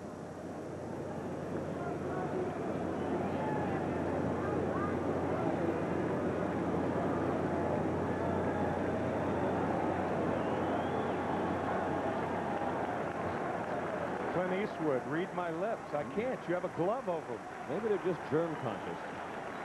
The 1-2 pitch, he struck him out. Blauser fans for the 3rd time. Now here's Doug Drabek's scouting report on Ron Gant.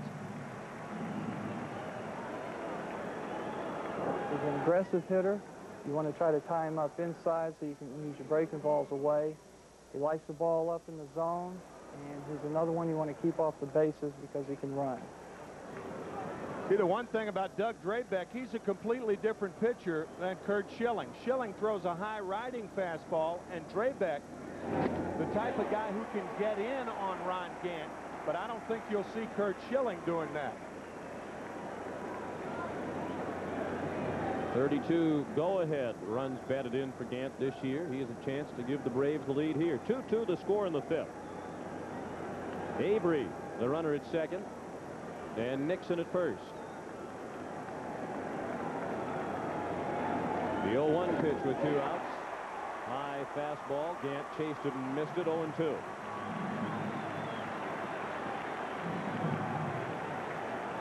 That's the thing the Philly pitchers are trying to do.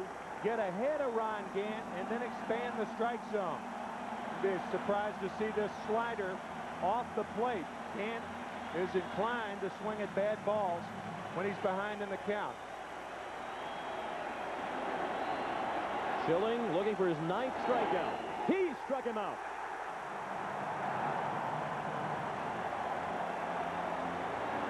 Halfway through the ball game, the Braves 2 and the Phillies 2.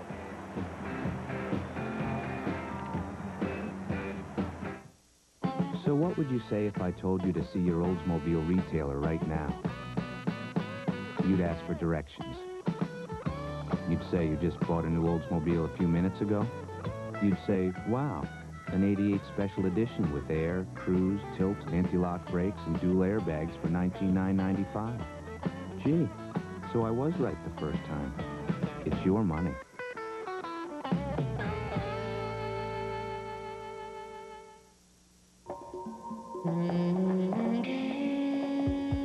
A startling proposal heads for New Orleans. A hard-fought contract is Chicago-bound. 3 sets of contact lenses are expected in Tampa by tomorrow morning. Express mail from the Postal Service will get them there, overnight, guaranteed, from just $9.95. Every day, overnight, we deliver for you.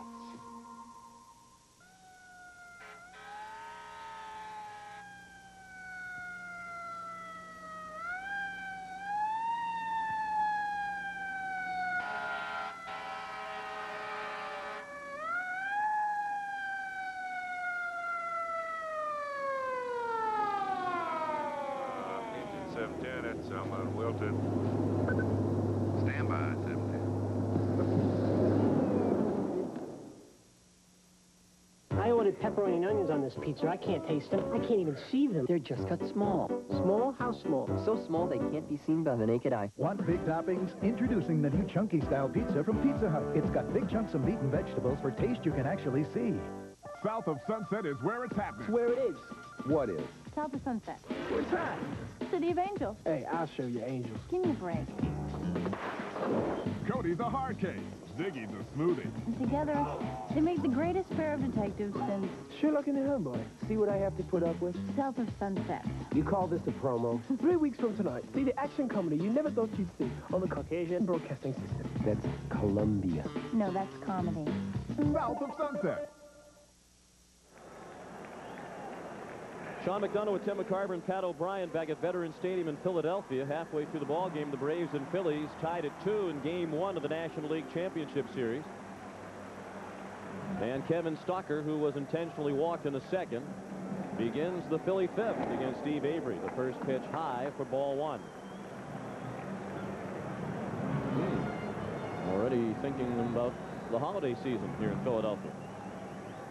Phillies looking for an early Christmas present. But do they ever have a juggernaut in their way in the Atlanta Braves?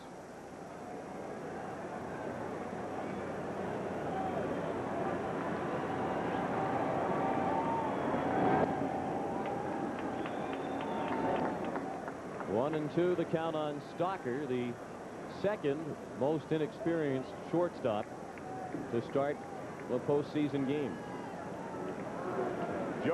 Joe Sewell, the most inexperienced rookie shortstop, back in 1920, as Berryhill retrieves this ball, but it was a foul tip.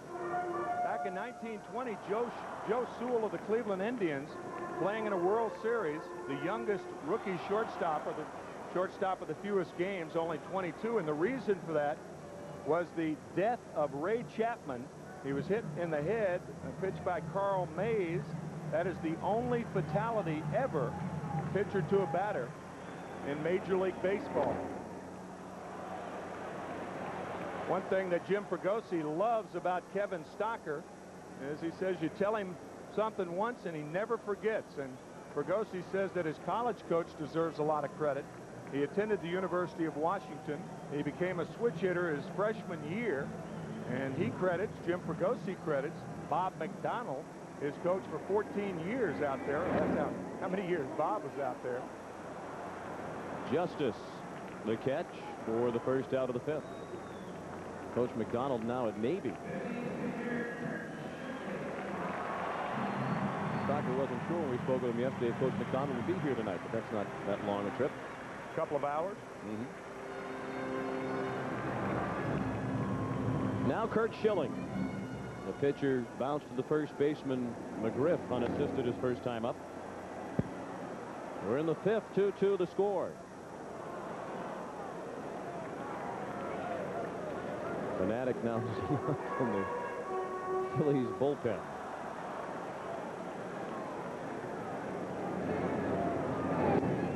Breaking ball, no contest. 0-2 on Schilling.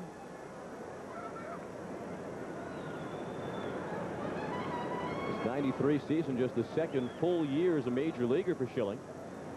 Here he is starting the first game of the league championship series.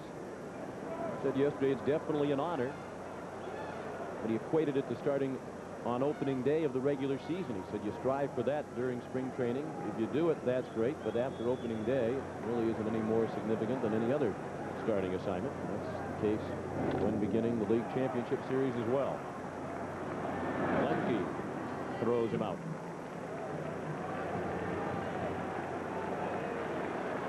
Well, the Toronto Blue Jays won the first two at Chicago, and now they head back to Sky Dome, needing to win 2 out of 3 to wrap up the league championship series. Depending on two very young, inexperienced pitchers, Wilson Alvarez, Jason Beret, to handle the Blue Jays. Dave Stewart.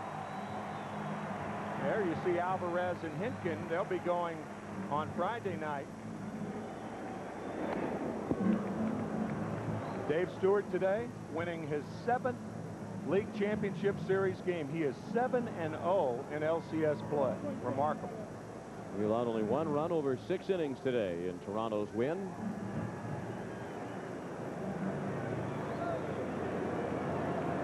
Time called by Bruce Fremming. He was looking toward the Philly dugout. Tough to tell what that was all about. Well, the count 1-0 on Dykstra.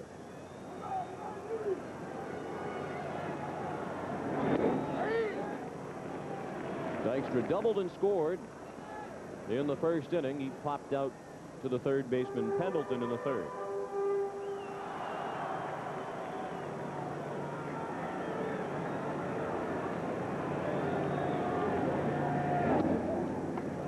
I loved his response yesterday when you put the question to him about so many people saying that Dykstra is the key to this series. He said, yes, I think that's true. I am the man. Yeah, and he wasn't cocky about it. Very high foul ball out of play to the right.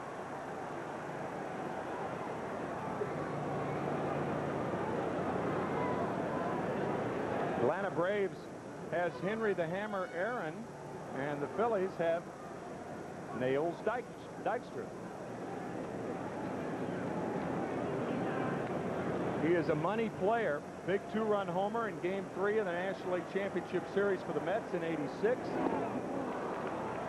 Change up there, got him. Strikeout victim of Avery as the Phillies go in order. We'll return to Veterans Stadium after this message and a word from your local station.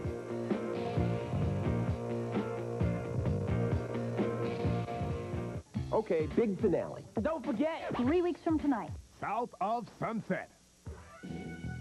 Hey, yo, I do my own stunts. Did I see action? Hey, yo, I do my own stunts, too. Greatest pair of detectives since Rosencrantz and Guildenstern. Who? Shakespeare. Who? Needless to say, I'm the brains. Whoa! Want to kiss my lips? Good God. South of Sunset. I'm the Caucasian. That's Columbia. Comedy Broadcasting System. Be there. They mean here. Make my day. This is CBS. You get a Mustang and I Each year, a shipment of school supplies arrives at community colleges nationwide. Here, students, handpicked by Ford dealers, earn degrees in automotive technology on Ford cars and trucks. All to give you service at your dealer you won't find anywhere else. Quality care, where the quality continues. For quality service or to test drive one of the best-selling cars and trucks in America, see your local Quality Plus Ford dealer today. My years in football taught me the value of a great health plan. Hello, I'm Dick Vermeil. Everyday life has its bumps and bruises, too. And that's why Independence Blue Cross and Pennsylvania Blue Shield have added the new personal choice to our game plans.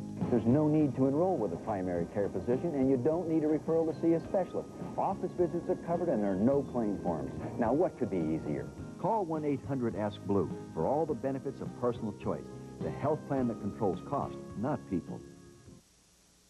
I'm saving so that we can have a family. We design hand-painted wallpaper, and it's really hard work. But it's very satisfying. I think I got my first passbook when I was about 12. It was babysitting money that I just started putting away. And it turned out to be waitressing money, and then job money, and... Then my money?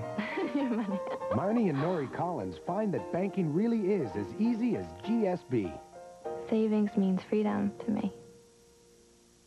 Cell phone ripoffs. Herb Denenberg Focus Report after the game. I mentioned earlier that Fred McGriff is not necessarily a practitioner of the Reniac School of Hitting, but he does read up on the art. I've read his book and so forth. I read, like, George Brett, Charlie Lyle's book and so forth, Reniacs. I'm always, like, reading little books, trying to come up with something, you know, trying to improve, because once you have success, you got to keep coming back every year. And the pitchers, I mean, they're not going to lay the ball right down in the middle of the plate so you can hit a ballpark, so you got to constantly make adjustments to continue to hit, so I'm always reading. Well, he took the first pitch of the sixth to center field. Dykstra squeezed it.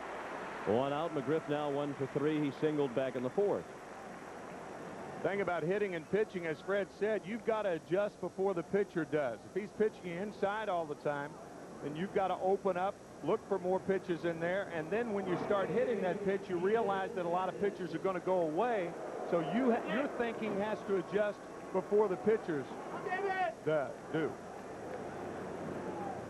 David Justice was called out on strikes in the second, had a sacrifice fly in the fourth. Another chance for Dykstra. Well, a couple of pitches and a couple of quick outs for Schilling. 2-2 the score in the sixth.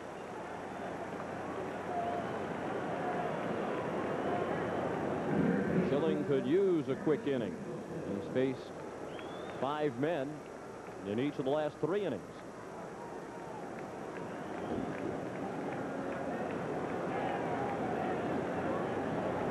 Terry Pendleton is 0 for 2. He's hit it on the ground twice. Schilling threw 95 pitches in the first 5 innings. That's his third pitch of inning 6. How about that? Terry Pendleton has played in more postseason games than the Phillies franchise, dating back to 1883. Also the Chicago White Sox and the Toronto Blue Jays. So Terry Pendleton has played in more postseason games than the 3 other franchises in league championship play this year. Reggie Jackson leads all players in postseason play with 77 games.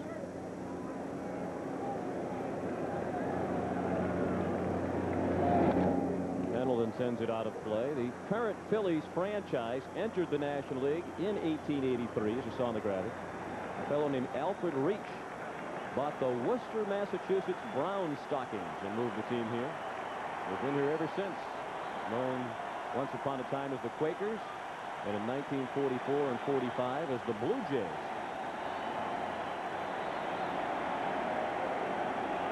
The crowd wants strikeout number 10 from Curt Schilling. His career high is 11. 2-2 on Pendleton. Those 11 strikeouts this year. Matter of fact, recently, September 20th, here at the Vet against Florida, he fanned 11 Marlins.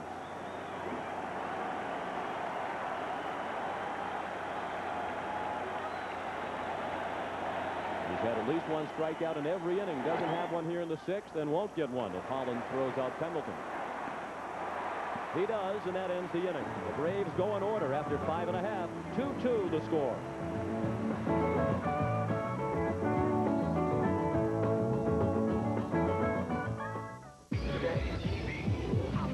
This place. It's the new Burger King Everyday Value Menu with big Flame Broiled burgers for only 99 cents. I can't do it myself for 99 cents. Your favorite Burger King foods at new, lower everyday prices, like the croissant combo served hot and fresh for $1.99. Check your Burger King Everyday Value Menu and be sure to try the delicious Flame Broiled Whopper Combo for $2.99. That's great news for my pocketbook. Value every day. Have it your way. You're going to want to come back every day. Your teeth aren't flat, are they? Of course not.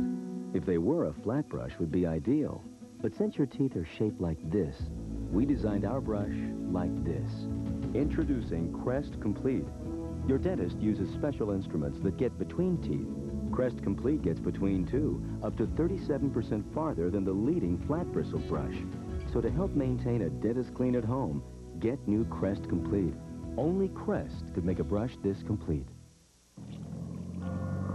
Over 1.5 million vacationers toured the canals of Venice last year. Not one of them, however, was a Lexus engineer. Why? Let's just say they were busy.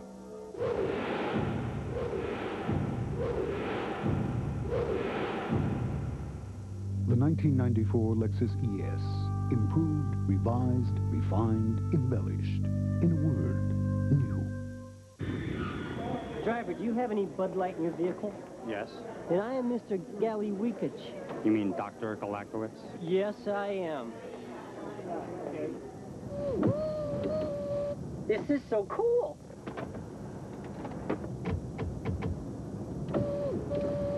First time in a limo? Doctor? In a limo this small. If you want great taste that won't fill you up and never let you down, make it a Bud Light. Down below us. Harry Smith. Underwater. And Paula Zahn. You live with a man who happens to be your boss. It hasn't on CBS This Morning. On to the bottom of the sixth here at Veterans Stadium in Philadelphia. 2-2 the score. It's been a well-pitched ball game by Avery and Schilling. I think Avery, everybody expected Avery to come out and pitch a strong ball game. I don't think, however, that people thought Curt Schilling would be as dominating as he has been, especially with the strikeouts. 9 strikeouts through 6 innings of play. Avery working to Mariano Duncan in the home half of the sixth. Ball low and a count of 2-0.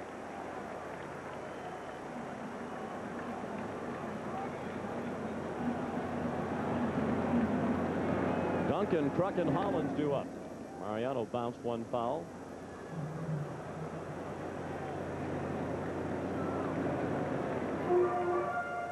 Duncan singled in the first. He struck out in the third. He has taken over as the starting second baseman from Mickey Morandini. Popped up. Justice in medium range right field made the catch. Here's what Doug Drabeck told us about John Kruk. John Kruk, he likes the ball middle away and up. He's most effective when he's driving balls to the opposite field because that's where his power is. So you need to use a lot of breaking balls to try to get him to pull the ball. 30 of John Kruk's first 33 Major League home runs were hit to left field. He has that inside-out swing with power the other way, and that's why the Braves defend him. Otis Nixon into left center, and they give him the gap in right center field, just as straight away in right.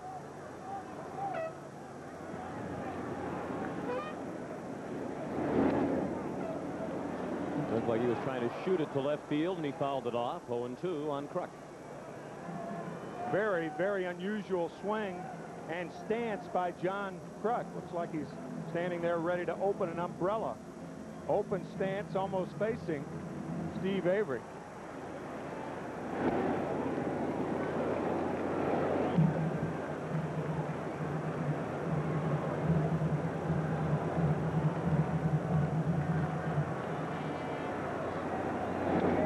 Kruk says of the Phillies, we're really a pretty nice bunch of guys, but you wouldn't want to have us over to your house for dinner.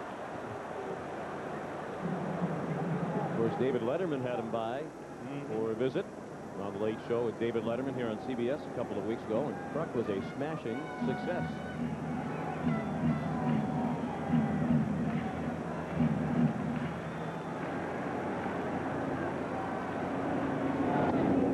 That might have been a swing. No, says Jim Quick, and Kruk might have gotten away with one. It was close. I think Kruk and the Phillies both got away with what could have been strike 3. Did he go too far? I think so. Kruk gets a break on that check swing. So now the 2-2 pitch. Another check swing. And the count is full on Kruk.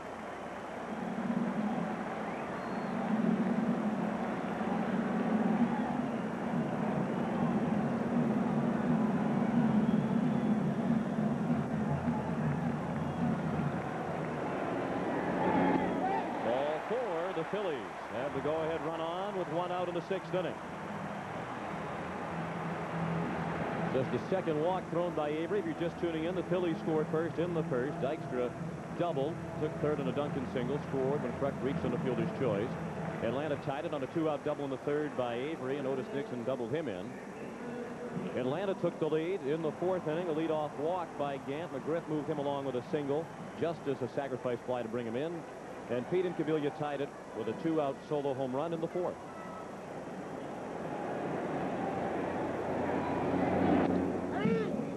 One strike on Dave Hollins. Bounced into a 5-4-3 double play in the 1st. And he fouled out to the 3rd baseman Pendleton in the 4th.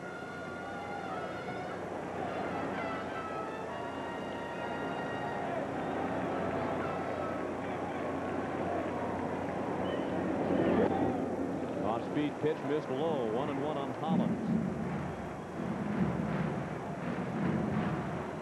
Larry Boa, longtime Phillies shortstop, former San Diego Padre manager, the 3rd base coach.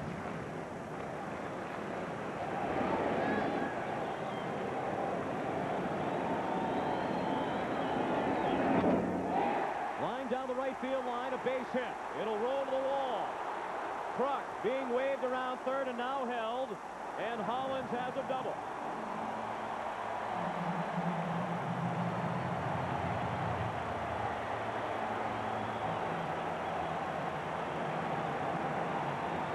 The last 2 hits for the Phillies, the home run by Incaviglia, now the double by Hollins, had been on perfect pitches. Right on the outside corner, but neither Incaviglia nor Hollins tried to pull it. Fielded nicely by Justice, and even though he overthrows the cutoff man, Fred McGriff, the trailer, makes the play to hold Kruk at 3rd base. But really a good piece of hitting by Dave Hollins, following that home run to Incaviglia a couple of innings ago. Leo Mazzoni, the pitching coach, made a trip to the mound. Hollins has his first ever hit in the postseason. A double to right. Phillies have had only 2 hits since the 2nd inning, but those hits, the home run by Incaviglia that tied it in the 4th, and now the double by Hollins here in the 6th. That has given the Phillies a great chance to reclaim the lead. 2-2 the score. Runners at 2nd and 3rd with 1 out. The infield in for Atlanta with Darren Dalton at the plate. Fastball missed. Dalton 0 for 2. He's popped to 3rd and struck out.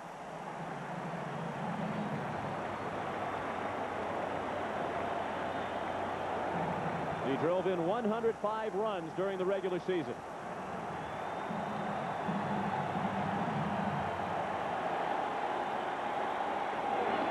Breaking ball wasn't close. 2-0.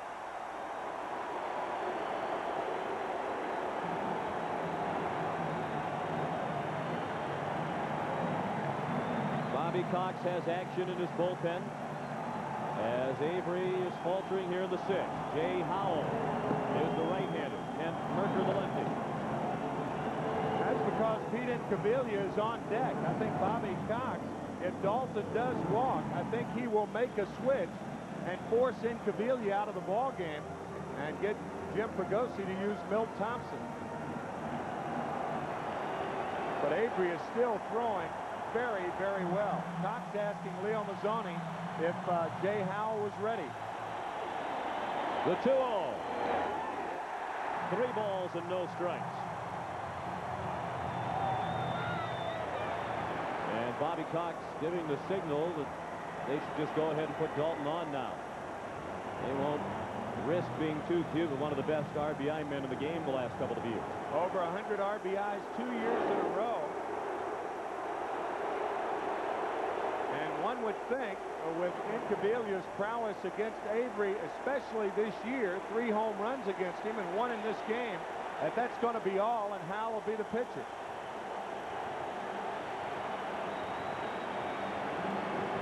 Avery has now walked 3. 2 of those intentional walks, 2 of the 3 walks in this inning.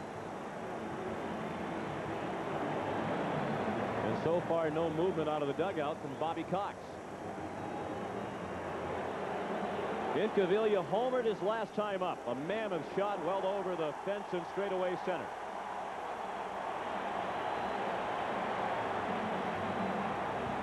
And they're going to stay with Avery. With the bases loaded, the infield back at double play depth. 2-2 the score in the 6th. And Avery's first pitch to Incaviglia, a strike.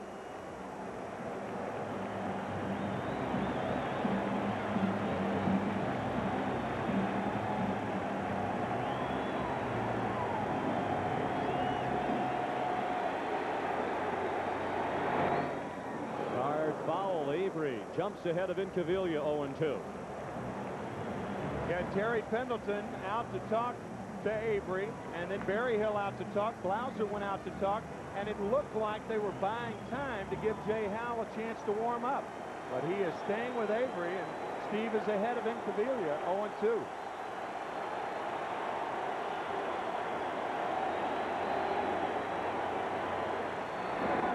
The ball high. Incaviglia bounced into 9 double plays in the regular season.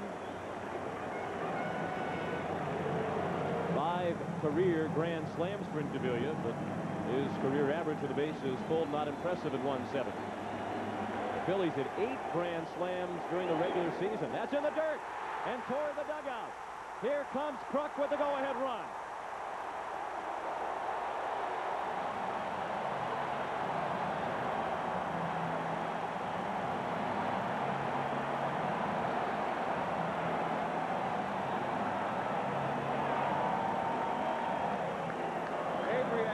Incaviglia, he tried to make him reach for the ball in the dirt, and Incaviglia didn't, nor did Berryhill. The ball bouncing off of his shin guard. What a catcher tries to do on a ball like that is to keep it out in front of him, to keep the runners from advancing. And now with first base open, I think Avery will try to go out of the strike zone to get Incaviglia. Scored a wild pitch. The Phillies lead again, 3-2. Runners at second and third. The infield is in again. And Incaviglia is out. Avery didn't realize it, rather. Gardner reached back to deliver. And stopped at the last moment. Incaviglia ready to go now with the count 2-2. Wes Chamberlain is on deck.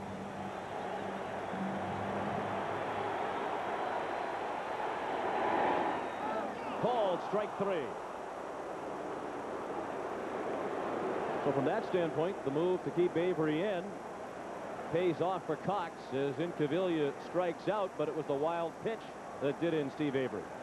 Breaking ball right here to Incaviglia, and a good one. Bruce Fleming punches him up. 5 strikeouts for Avery.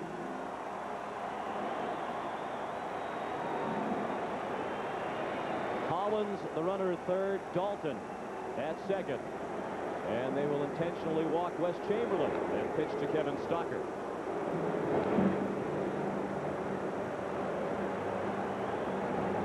So this will be the 3rd walk of the inning.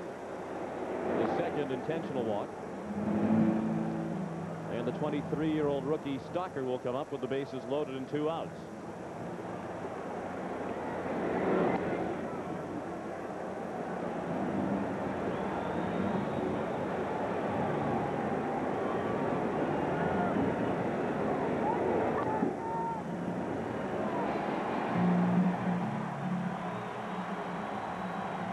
Stocker is a switch hitter. He was a much better hitter during the regular season, right-handed.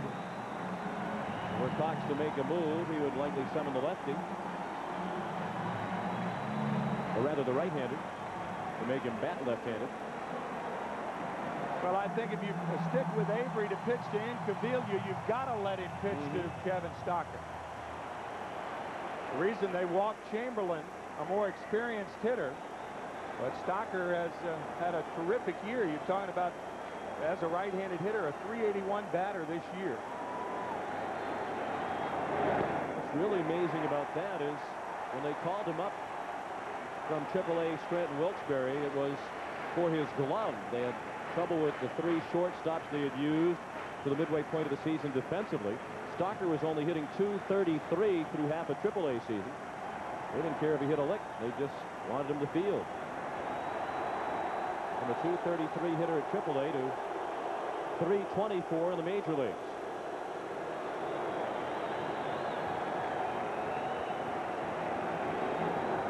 And he's standing in the very bright spotlight at the vet. In the 6th inning of a 3-2 game, there's a fly ball center field. Nixon was playing over in left center, so he went a long way to flag it down. The Phillies get 1. They leave the bases loaded, and they lead 3-2 after 6.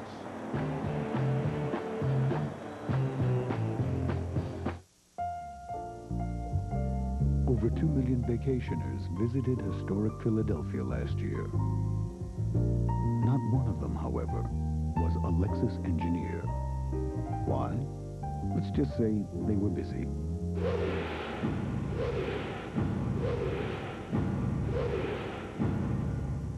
The 1994 Lexus ES, improved, revised, refined, embellished. In a word, new.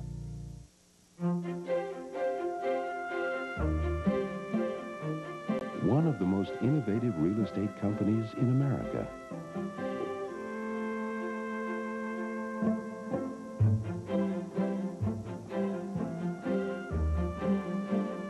The leader in individual life insurance.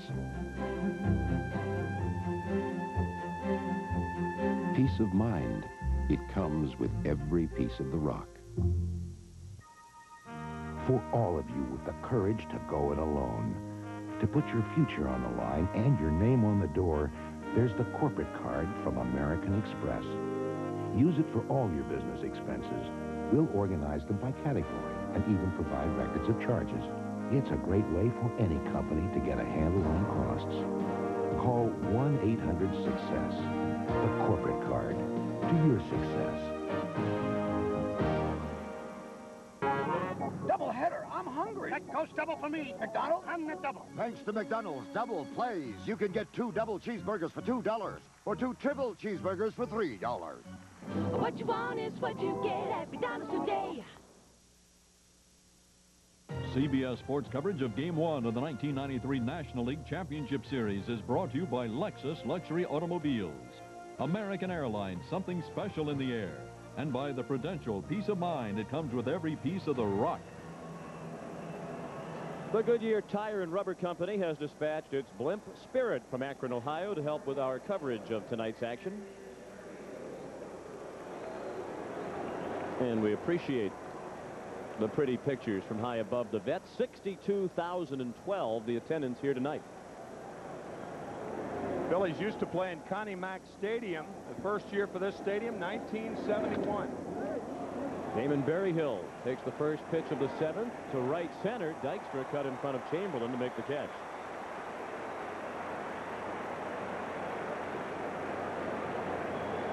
We hope you'll be tuned to CBS Sports tomorrow night at 8 Eastern Time for Game 2 of the National League Championship Series, the Braves and Phillies, with first pitch at 8:12. That's tomorrow night at 8 Eastern Time. The pitching matchup, Greg Maddux, a 20-game winner in the regular season, his first with Atlanta, and Tommy Green, 16-4. Mark Lemke looked at a ball outside. Deion Sanders on deck, and he will be the pinch hitter for Steve Avery in all probability. All tips into the mid of Dalton. 1-1 on Lemke, 0 for 2. Lemke has popped out and bounced to first, and there is Avery, whose night is perhaps finished.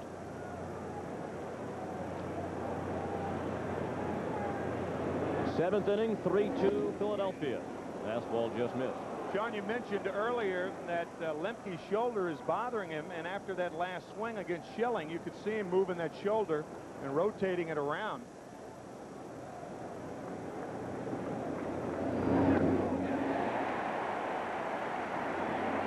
Schilling with 108 pitches thrown, but you know what? Jim Fregosi doesn't care about that. I think he's going to let Schilling stay out there unless he's ineffective.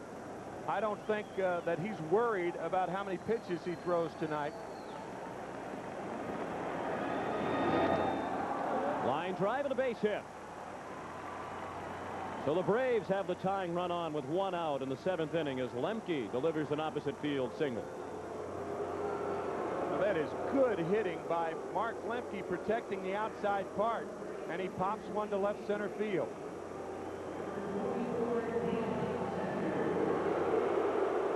Dalton to the mound. They'll discuss the approach to Deion Sanders. Will bat for Avery. They're batting for their best hitter. Avery was 2 for 2 tonight. A double and a single. He scored a run.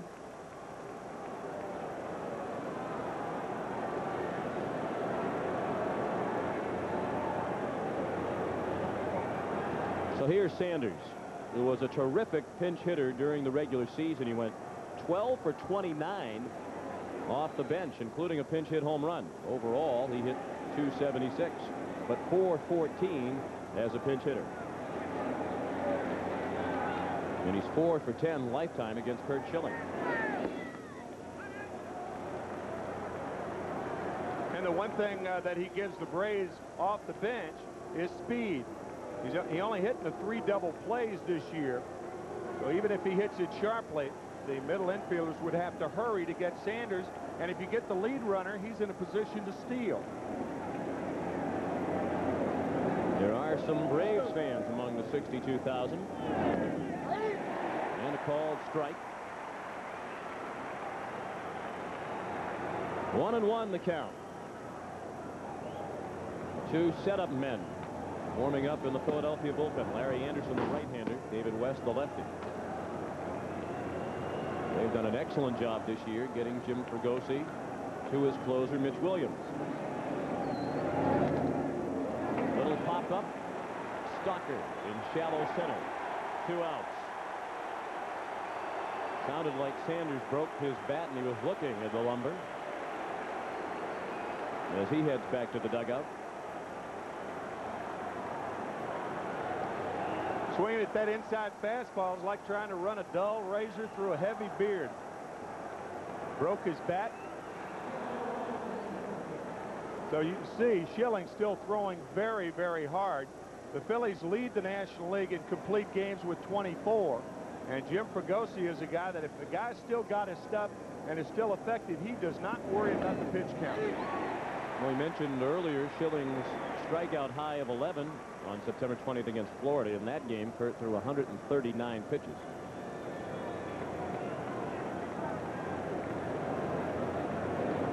He threw a first pitch strike to Otis Nixon, who, as anticipated, has been a thorn in his side tonight.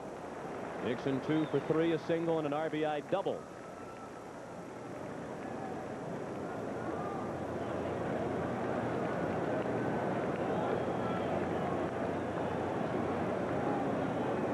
Dave Hollins, the third baseman, a couple of steps in front of the bag. And he's guarding the line in the process. Guarding against the extra base hit that would score Lemke, perhaps.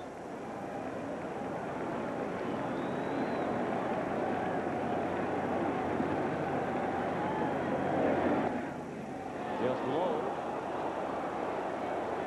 2 balls and a strike.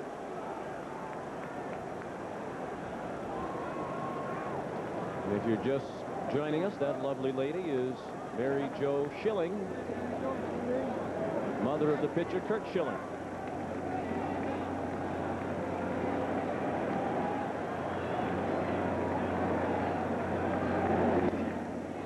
Three balls and a strike. 3-2 Philadelphia in the top of the 7th. Game 1 of the National League Championship Series.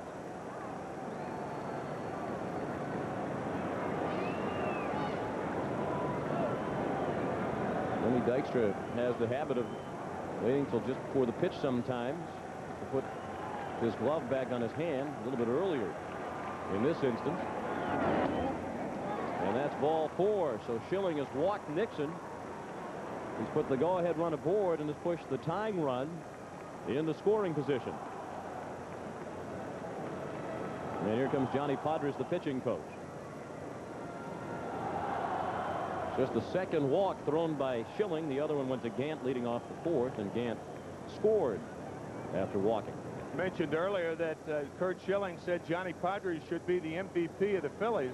Johnny Padres is a pressure pitcher in his own right. 1955 World Series, the 2-0 shutout over the New York Yankees. That was the only time that the Brooklyn Dodgers beat the New York Yankees, 1955.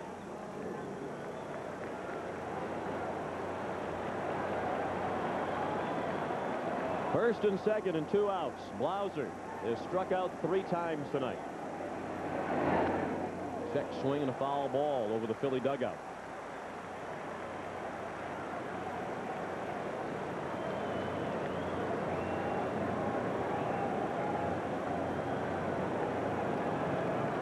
You're not seeing, you mentioned earlier the flu that Blauser has. You're not seeing the real crisp, hard swings from Blauser that Atlanta fans are used to. Looks like he's drained when he's swinging the bat. He's been overmatched 3 times, striking out against Schilling, swinging all 3 times up.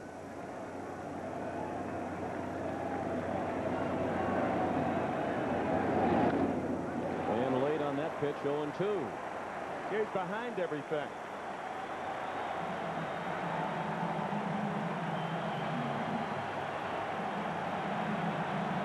Blauser has not fanned 4 times in a game this season. The fans are back on their feet in anticipation of strikeout number 10 of the night for Schilling.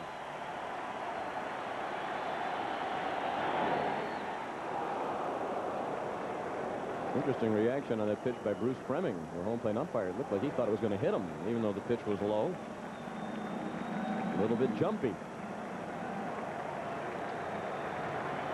That happens back there. Especially when the catcher catches it awkwardly, as Dalton did. Now the 1-2 pitch. Soft line drive caught by Duncan. That ends the inning. 7th inning stretch. 3-2 Philadelphia.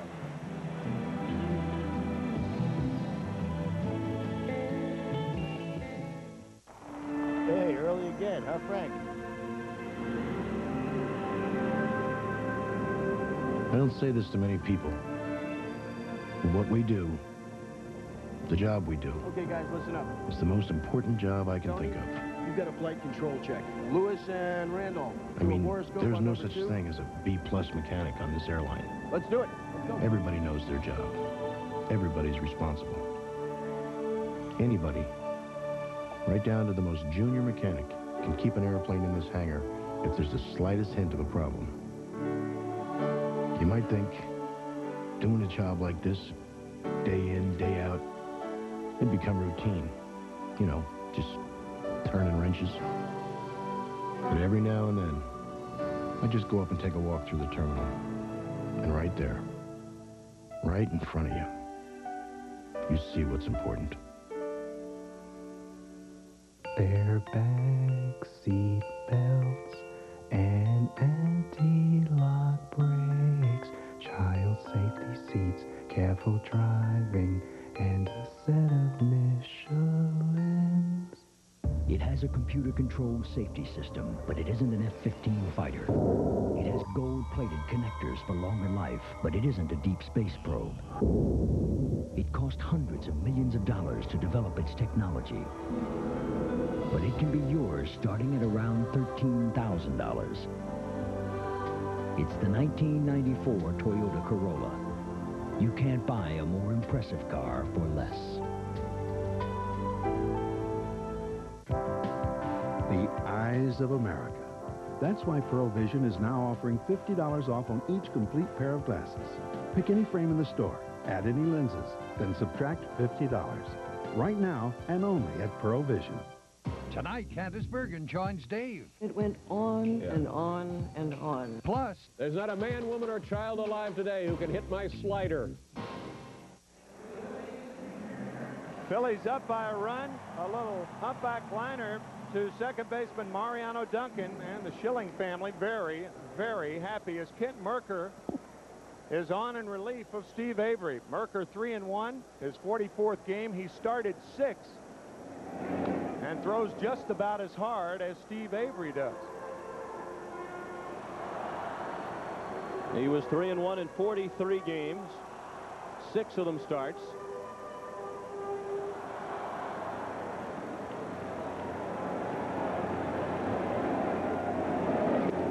And the off-speed pitch got Schilling for the first out of the home half of the 7th. Schilling now 0 for 3. The very fact that Jim Fregosi left him in the game to hit is an indication that unless he is ineffective, he'll stick with him. We talked about it the last inning, regardless of how many pitches he throws. Unless you get down to Mitch Williams, their short man. Lenny Dykstra doubled and scored in the first. Since then, he's popped to third and struck out swinging.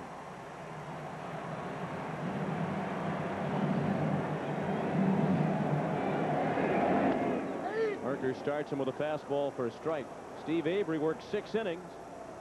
He allowed 3 runs, all earned. On 5 hits, he walked 4, 3 of those intentional walks. Avery struck out 5 and threw a big wild pitch. He also surrendered the home run to Incaviglia.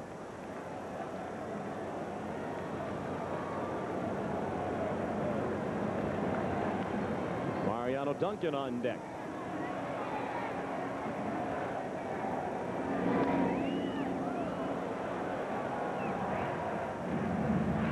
.143 runs scored for Lenny Dykstra. Isn't that impressive company? Most runs in a season since 1940. Ted Williams in 49 crossed the plate 150 times. Rickey in 85, 146. Dykstra 143 runs scored this year. Most runs in the National League scored since Chuck Klein in 1932. Chuck Klein, a Hall of Fame outfielder for the Phillies.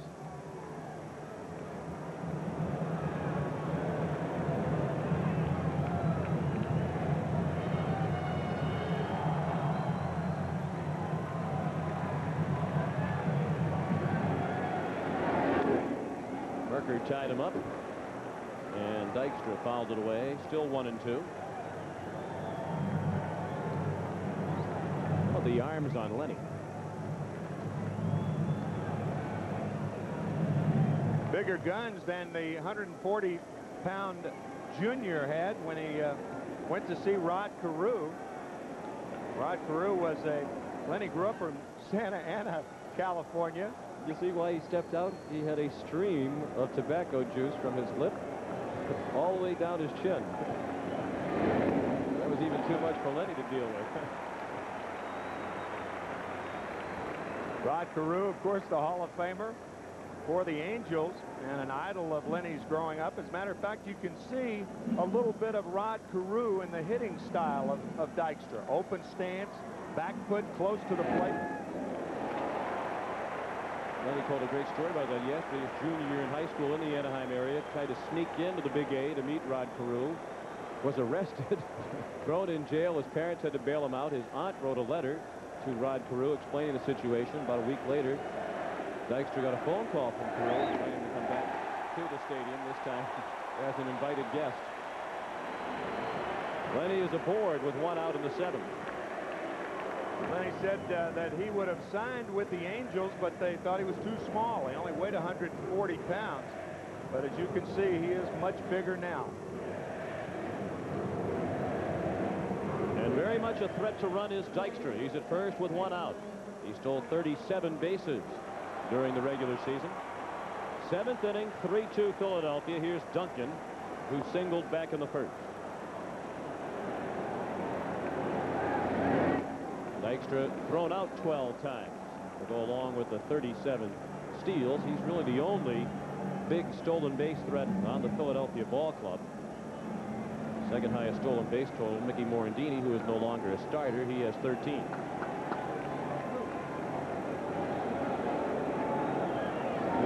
Heading back to first as Merker delivered to the plate, fouled away by Duncan. 0-1.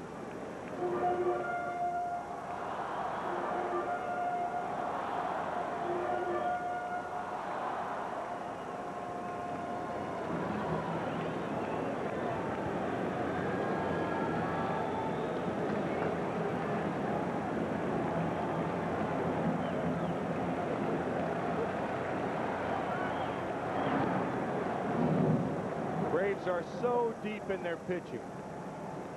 We talked about all the minor league talent that they had. Chipper Jones, Javier Lopez, and Leo Mazzoni has just done a terrific job with this Atlanta staff.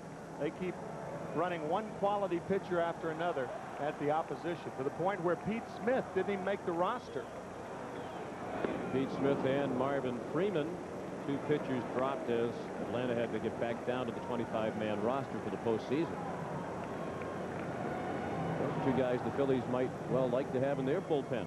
Yeah, here's Kent Mercker, a middle reliever in postseason play, and other teams salivating over the arm of Kent Mercker. I mean, he could be a 2 or 3 starter on most staffs in the big leagues.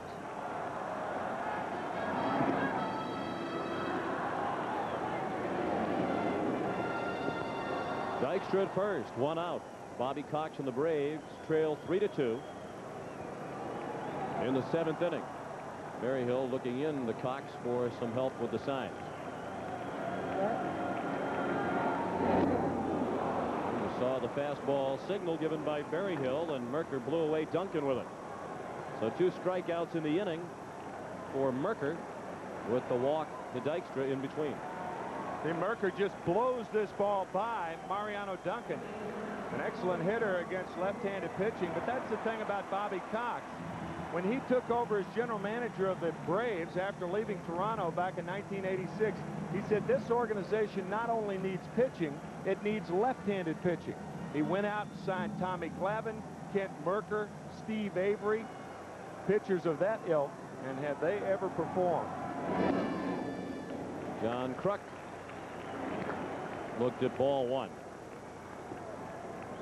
Kruk drove in the first Philadelphia run in the first inning when he reached on a fielder's choice. He lined to right in the 3rd, walked with 1 out, and scored the run that is the difference in the ball game last inning.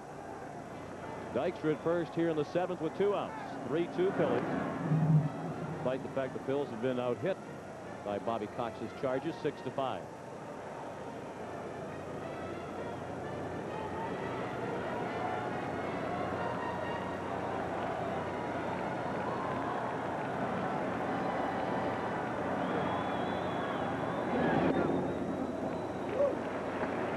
Jim Pagosi telling us before the game that the runners, the base runners on the Phillies, they have an open sign to run at any time. The only sign he gives to Larry Boa with Dykstra on base is the stop sign.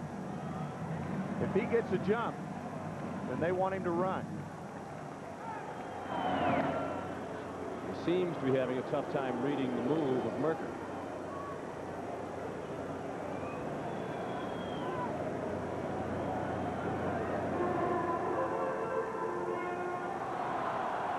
Jim Fregosi, 6 times an American League All-Star during his playing days.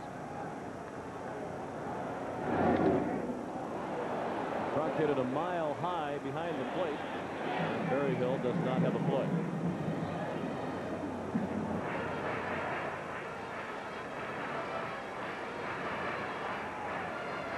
Two and 1 the count on Kruk, who has held his own against left-handed pitching this year.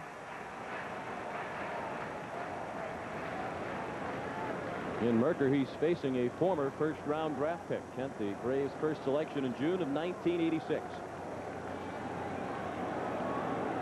Another young member of this staff, just 25 years old, is Mercker. You know, he broke into the big leagues back in '89. Fastball missed, a little bit too high, 3-1.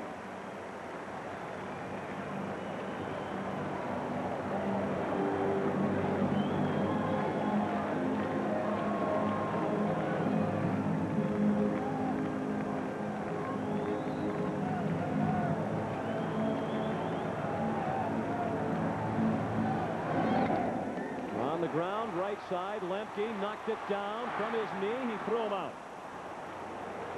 Nice play by Lemke to end the inning. We've played 7. The Phillies 3, the Braves 2.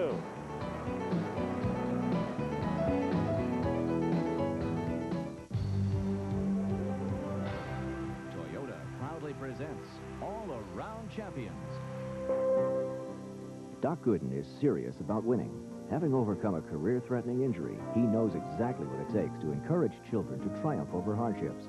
By taking the time to sign autographs or have a heart-to-heart talk, Dwight proves one thing. When children in need call, the doctor is in. Toyota is pleased to salute all-around champion Dwight Gooden by contributing $1,000 to the National Kidney Foundation. If you want a truck built in the USA and loaded with options, you've got options. If you want sports stripes, chrome package, jump seats with 3-point seat belts, AM/FM radio, split bench, sliding rear window, and more, for savings up to $850, you've got options. But if you want all that plus the #1 truck line in customer satisfaction, you've got no options. Toyota trucks, you just gotta love them. Double header. I'm hungry. That goes double for me. McDonald's, I'm the double. Thanks to McDonald's Double Plays, you can get 2 double cheeseburgers for $2 or 2 triple cheeseburgers for $3. What you want is what you get at McDonald's today. I'm getting older, so I have to push myself just a little bit harder. Introducing a new, hard-working Power Stick. Now with more odor fighters per stroke than ever. Hey, that's better for me and everybody else. New Power Stick from Fabergé, the most powerful Power Stick ever. Fred's my AT&T sales rep. The country gives me the creeps, but I came out here to tell Jan about AT&T's Maximum Advantage. Everything about it is simple, except running it. Maximum Advantage doesn't work for you. You're automatically enrolled. You get AT&T's best service at our lowest price guaranteed. We'll look at your calling patterns quarterly and make new recommendations. Jan, with our international fax and calling plans for our 800 service, you could be hosting the whole world that you're in. Hi. We're the Raskins. Welcome. Fred really knows my business. I'm sure I could get him up here full time. This game summary is sponsored by AT&T. For those of you just joining us, Phillies pitcher Curt Schilling set a league championship series record by striking out the first 5 batters of the ball game. It's been a back-and-forth game. 1-0 Philadelphia, then 1-1, then 2-1 Atlanta. The Phillies tied it at 2 and took the lead 3-2 on a wild pitch by Steve Avery. That was in the 6th inning. And it's still 3-2 as we go to the 8th. Schilling still on the mound. They were guarding the line, and the ball went right by Hollins. Had he been playing straight away, he might have gobbled that one up, but that's the way it goes in a 1-run game in the late innings. Ron Gant with the base hit. I think when you have a guy like Ron Gant, you do guard the line at third base in the late innings. It used to be that with any hitter, you would guard the line. I think managers fell prey to that old traditional thinking. But with a guy like Gant, you really have to protect against the line. And now with David West warming, left-handed pitcher, a 1-run lead, and McGriff and Justice up. We'll see if Jim Fregosi goes to the left-hander. Of course, both of these guys, you mentioned Kruk hits left-handers well. Well, both McGriff and Justice hit left-handers very well. Schilling will continue. Pitch to McGriff, who fouls the first one out of play and left. McGriff 1 for 3 tonight. He singled to right field in the 4th. I'll tell you, Sean, I think in order for the Phillies to win this series, they have to win both games in Philadelphia. I think that it would be a big disadvantage if they went down to Atlanta in the chop shop and fell prey to the crowd down there and the talent of this team. Atlanta Braves, the best team in baseball. You know, they have to prove it, but they have the talent, and they have proven it with 104 wins so far this year. Those are the odds the Phillies are up against. Atlanta Braves, on the other hand, I think if they win one game here in Philadelphia, they'll be very, very happy. Interesting to hear Jim Fregosi say before the game tonight that there isn't a man in the Phillies clubhouse who thinks that their team should be the underdog in this series.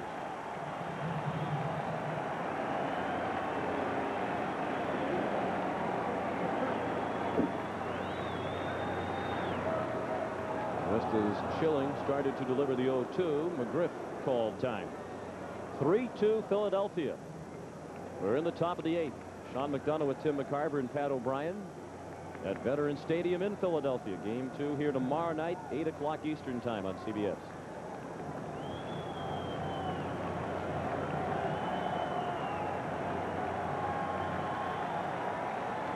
The 0-2.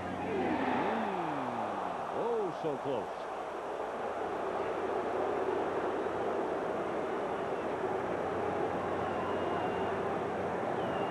Dalton sitting outside, a backdoor breaking ball. That is a pitch that, even though umpires said they were going to call that high strike this year, that's a pitch that pitchers have not been getting. I think McGriff caught a big break. Now the 1-2. Not that time. He thought he was going to get the fastball. Schilling fooled him with a breaking ball for strikeout number 10. Here's the scouting report from Doug Drabek on David Justice. Dave Justice. He's an aggressive hitter, especially in RBI situations. He's another guy you want to try to tie up inside to prevent him from getting his arms extended, and you definitely need to throw him some off-speed pitches. You can see, by the way, Dave Justice swings and finishes his swing what Doug Drabek was talking about. He loves to extend his arms, and when he does, he maximizes his power. Gant, a former 30-30 man with more than 30 homers and 30 stolen bases in the same year. He's done that twice, and he came very close again this year. Had the 36 home runs, fell short in steals, had 26, and was thrown out 9 times. Yeah, Ron didn't give himself a chance to steal any bases this year. He had too many home runs. But look at his postseason record. 11 for 11 in stolen bases.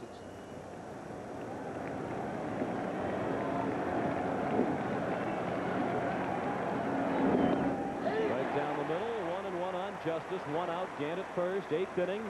Schilling and the Phillies lead 3-2.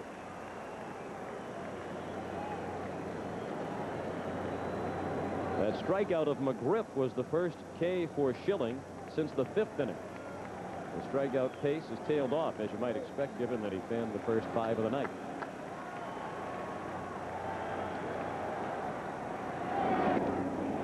Tried to nibble at the outside corner. Even in this sequence of pitches lately, when he has missed, he has just missed.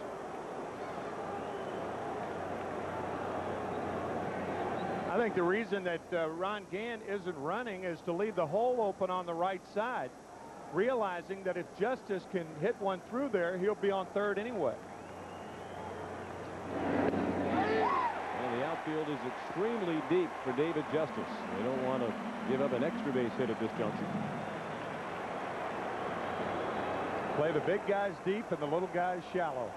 And David Justice, a big guy. 2-2 the count. Schilling has already fanned 10. 11 would match his career high.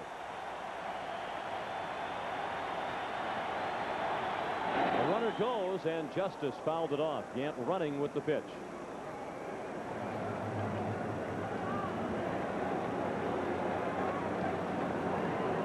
Jimmy Williams, the third base coach, one of the absolute best, former Toronto Blue Jay manager. Jimmy also one of the more mobile third base coaches in the game. He is all over the place. See if we can put a pedometer on him for a game during the series and see how much mileage he logs around that box. Again, Gant runs, and Justice fought it off.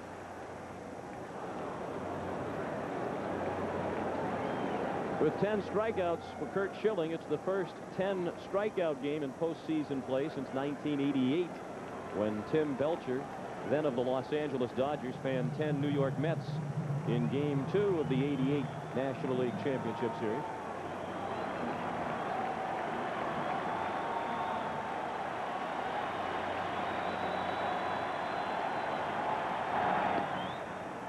Having run the last 2 times, and gets a visit from Schilling.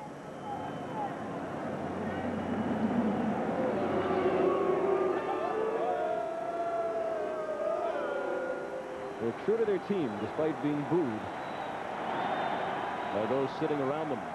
This time Gant does not run. Justice sends it to left. Pretty well hit, but playable for Incaviglia. 2 down. Gant returns to first. We're in the 8th. The Phillies lead 3-2. Even though Justice did fly out, watch the finish on this swing, and it gives you an idea of what kind of power he exudes. It's what Doug Drabek was saying. You got to keep him from extended from extending, and Curt Schilling with the fork ball there just on the outside part of the plate, just off the fat part of the bat.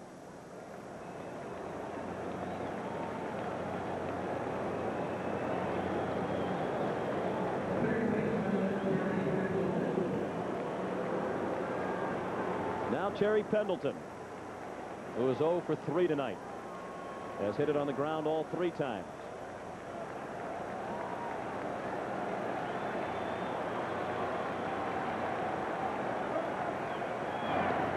Quick throw to first, and safe is Gant.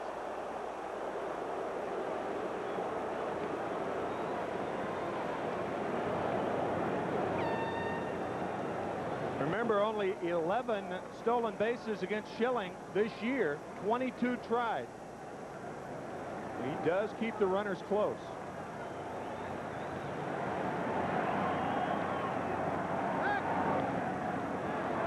Easier trip back to the base that time for Gant. Hollins is still guarding the line at third with Pendleton up there.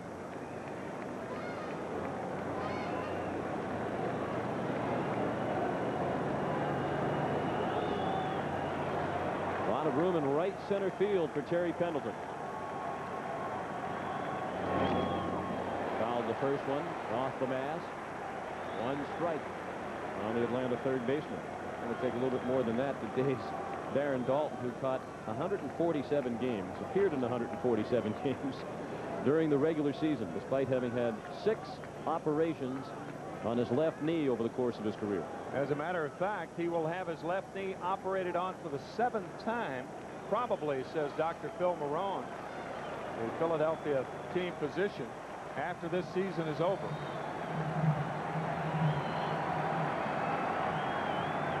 The 0-1 pitch. 1-1 on Pendleton.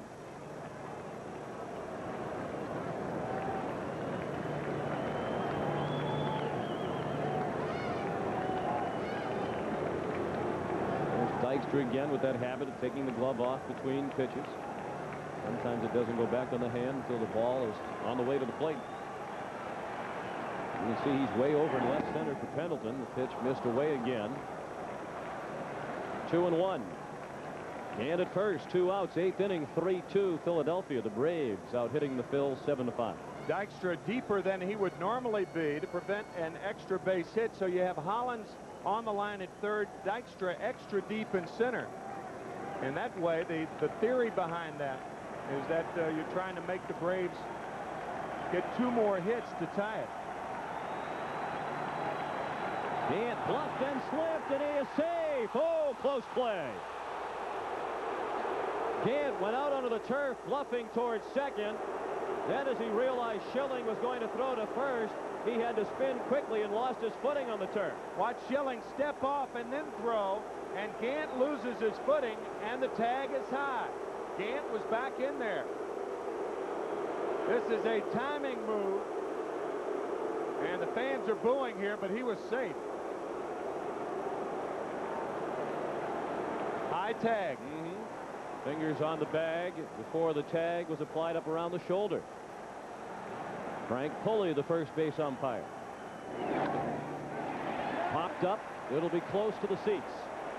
Hollins and Stocker, and they come together. Hollins made the catch, and that ends the inning. The Braves have stranded 7. On to the bottom of the 8th, 3-2 Philadelphia.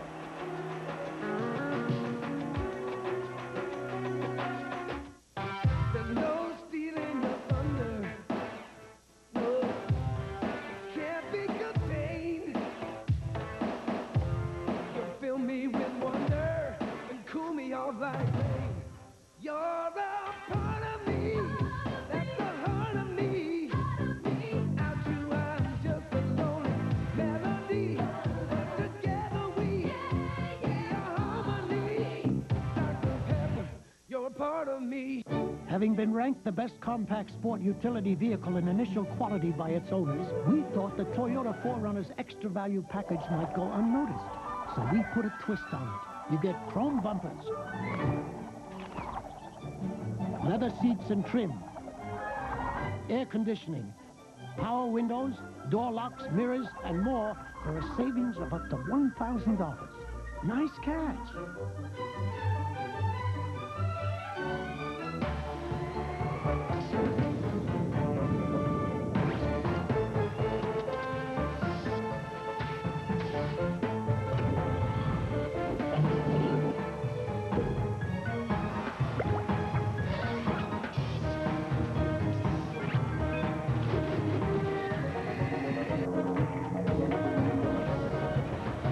With DeskJet printers from Hewlett-Packard, it's easy to make it happen.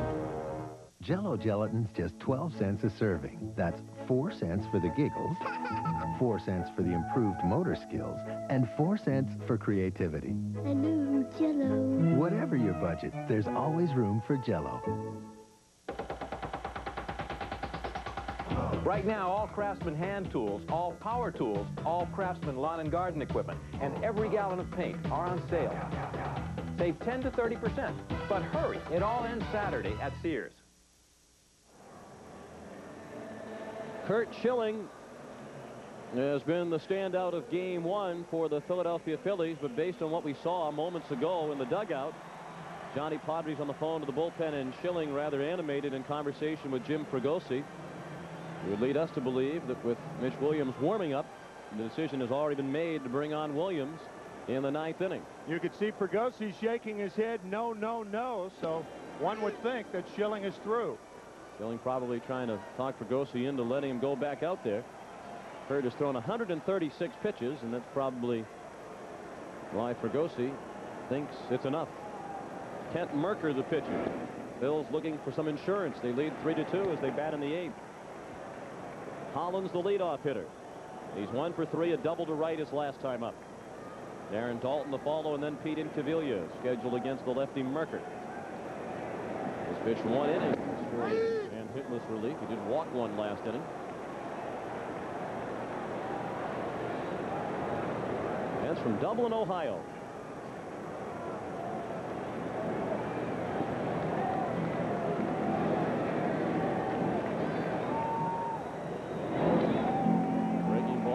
Up there, 2-2 on Hollins.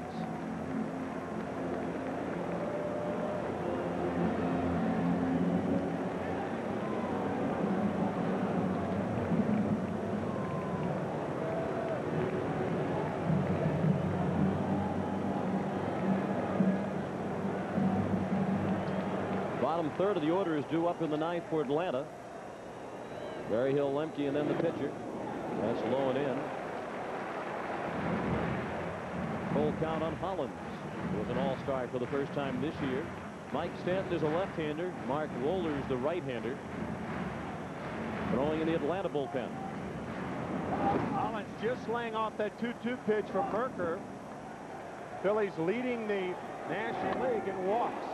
He hammered that one, but well foul. Well back into the seats and left. Lenny Dykstra led the National League in walks with 129. Dalton with 117. He was 3rd. Kruk was 4th with 111. And Hollins was 6th with 85, tied with Jeff Blauser. There's Dalton on deck. Very high pop-up. Berryhill all the way back to the screen without a play.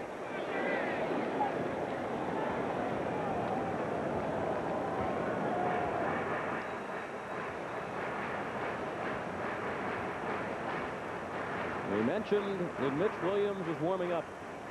They call him Wild Thing, and he is not particularly a fan favorite here in Philadelphia. He generally makes things interesting, but more often than not gets the job done. He did have 43 saves despite all the drama this year. Hollins might have chased the pitch outside, and Lemke throws him out.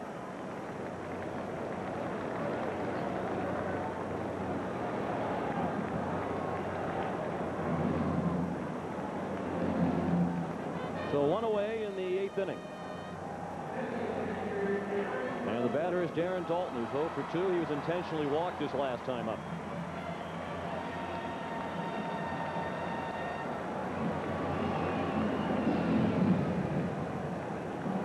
Wow. 0 for 5 against Merker and nothing but Ks.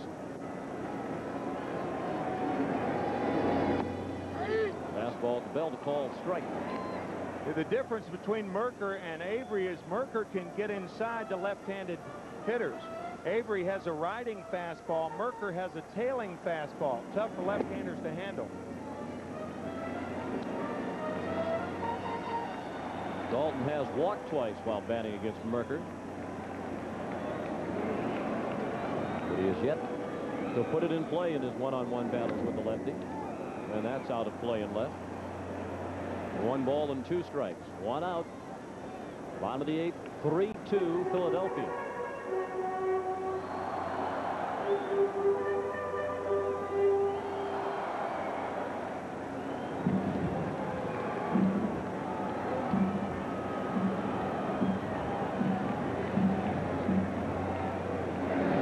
Breaking ball missed. 2 balls and 2 strikes to Dalton, who earlier this year signed a 4-year contract extension for $18 million. Grosse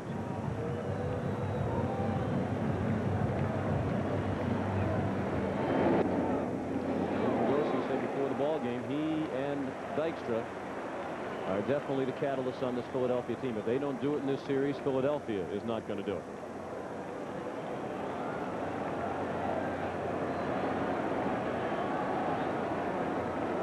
The payoff pitch.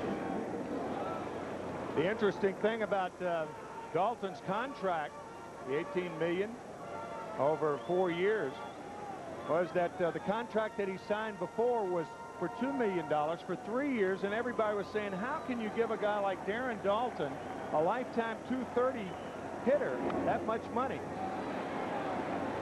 They're not saying it anymore. Couple of years and shown why, that's for sure. All-star the last 2 years, starting all-star catcher this year.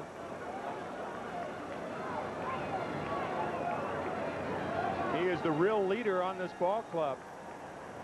He's the guy that all the Phillies go to when they have a problem.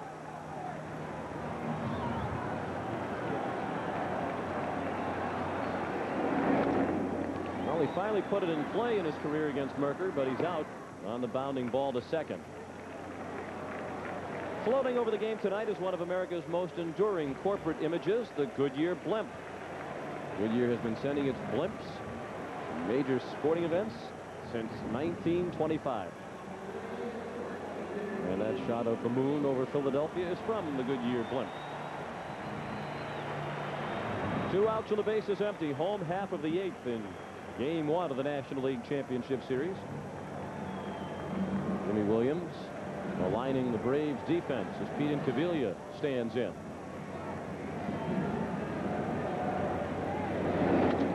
Smash through the right side, a base hit, and Incaviglia is 2 for 4. He homered back in the 4th. I think you may see a pinch runner here for Incaviglia. Bill Thompson probably, and he'll go in for defense in the 9th inning. You are correct. Here comes Thompson, a run for Incaviglia. Incaviglia struggled with a couple of fly balls back in the 3rd that contributed to the first Atlanta run. The first hit given up by Mercker. He's pitched an inning and 2/3. Thompson had 9 stolen bases during the regular season. He's at first for Wes Chamberlain, who has doubled, struck out, and been intentionally walked.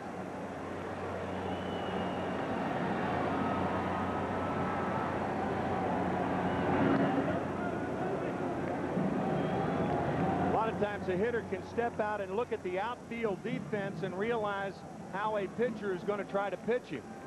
In other words, for Mercker to throw anything off speed right now to Chamberlain would be going against the defense. And he went with the fastball the way. Chamberlain could not check his swing as a strike, says Frank Pulley.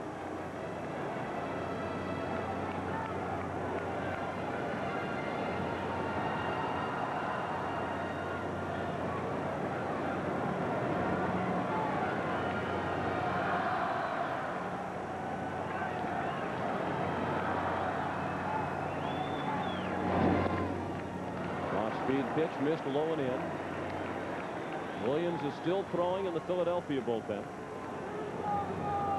And Bobby Cox has Wolders Still warming in his bullpen. Even though Chamberlain didn't swing at that pitch, that is still a dangerous pitch because that is the pitch, the straight change, that he's more apt to pull the left center field.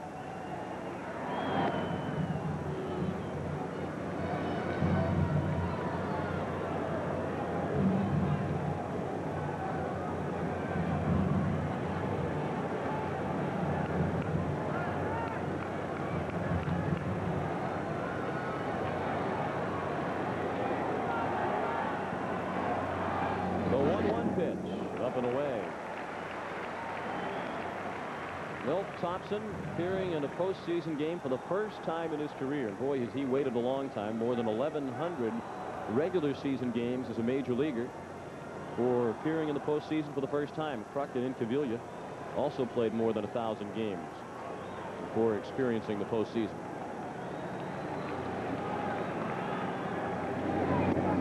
Big swing. It drove Chamberlain down to one knee. 2-2 the count. Wes Chamberlain looked like Wilt Chamberlain with that swing. That's how big that swing was. Wilt Chamberlain from the Philadelphia area, as a matter of fact. Leave your feet, Wes. Well, Wilt was quite a swinger, from what we understand.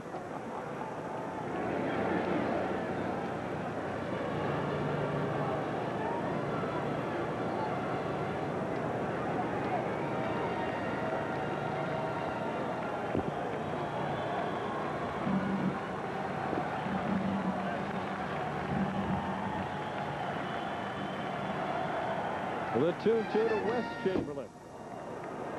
Back to the glass.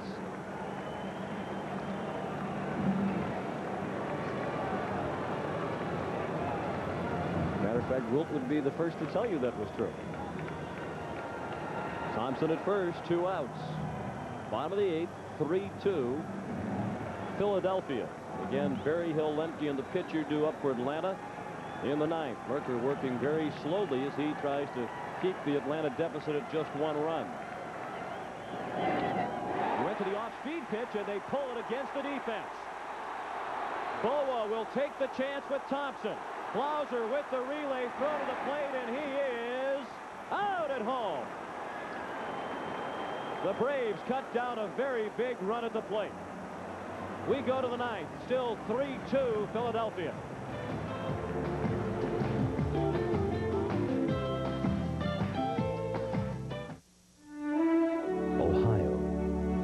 Texas. Parts from 174 suppliers in 32 states. They all come together right here in Georgetown, Kentucky, in the Toyota Camry. Built by Americans at a plant recently given the J.D. Power & Associates Gold Plant Quality Award. With this kind of craftsmanship, all the pieces fit together beautifully.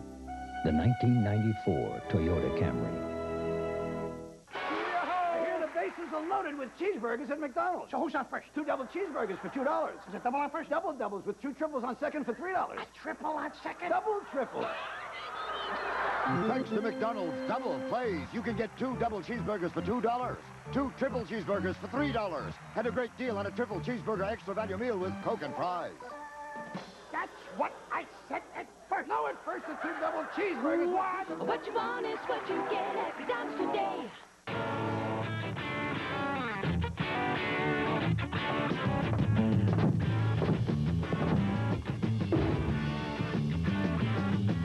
Cold-filtered Miller Genuine Draft. For those who've discovered its smooth draft taste, the world is a very cool place.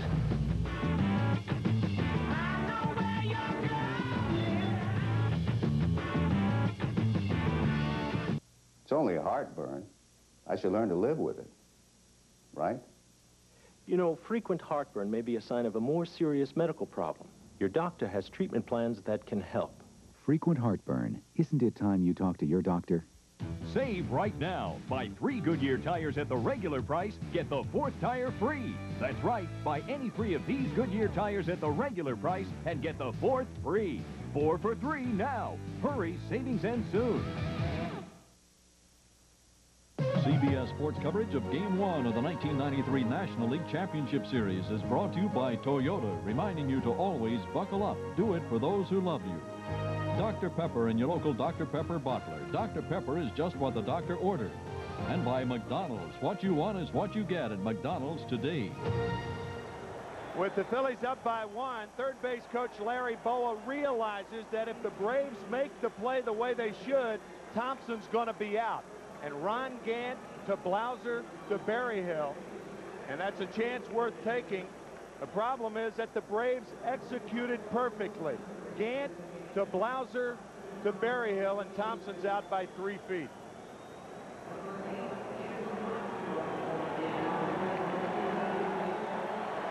See the right shin guard of Berryhill warding off the charging Thompson.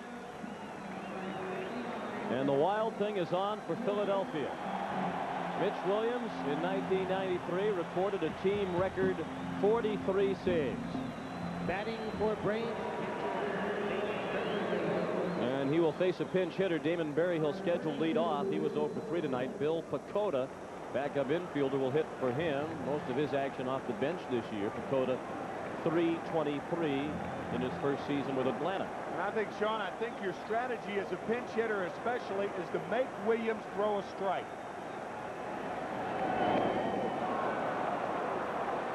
Lots of changes for the Phillies on defense. Kim Batiste has taken over at third base.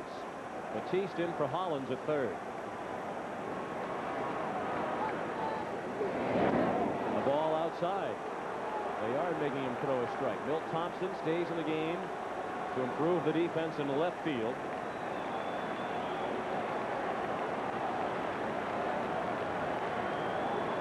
The 2-0 to Pacoda is not close. 3-0. And the new right fielder is Jim Eisenreich. He has taken over for Wes Chamberlain. Much more speed in the outfield now for Philadelphia, but it doesn't matter if the pitcher doesn't put it over. Ball 4. None of them close. That has Schilling rocking back in his seat in the Philadelphia dugout. Hurt went 8 innings, allowed 2 runs, both earned on 7 hits. He walked 2 and struck out 10. He was brilliant in his first postseason game. Fanned the first 5 Atlanta hitters. Mitch Williams with one of the best pickoff moves in the major leagues, both from first base and second base. One thing I wouldn't be surprised right here, usually you don't try to bunt to tie on the road. However, the Braves are such a good road team. They won 29 of their last 34 regular season games on the road, and their bullpen is much better than the Phillies. So here, it might make sense to go ahead and bunt for a tie on the road. Let's see what Bobby Cox has Mark Lemke do. Lemke 5 for 8 lifetime against Williams. He's batting right-handed for the first time tonight. No sign of a bunt, and there's ball 5. Pitcher due next, Francisco Cabrera, has moved into the on-deck circle. Batiste a half step in front of the bag at third. Finally, Williams is in with a strike. And a mock cheer goes up from the crowd. There's Batiste slightly in front of the bag.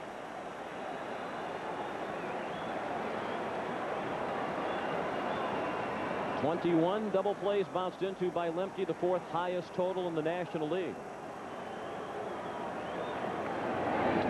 And there's a double play, one hopper. Batiste threw it away. Into the game for defense. He threw it into right field. First and third and nobody out for Atlanta.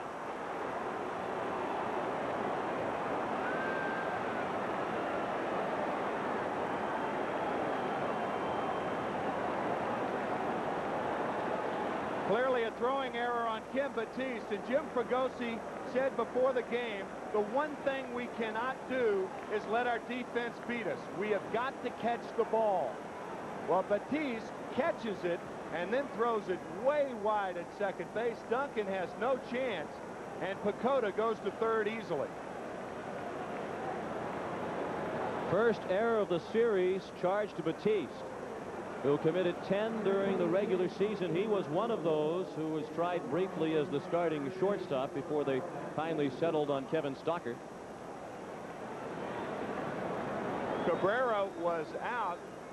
There you see Tony Tarasco, the pinch runner at first base. But Cabrera was out as the pinch hitter, and now Rafael Belliard is going to be asked to bunt because now the go-ahead run is at first base. Belliard, an excellent bunter, so Bobby Cox has opted for the bunt now instead of the pinch hitter. Interesting, because a double play grounder obviously would tie the game.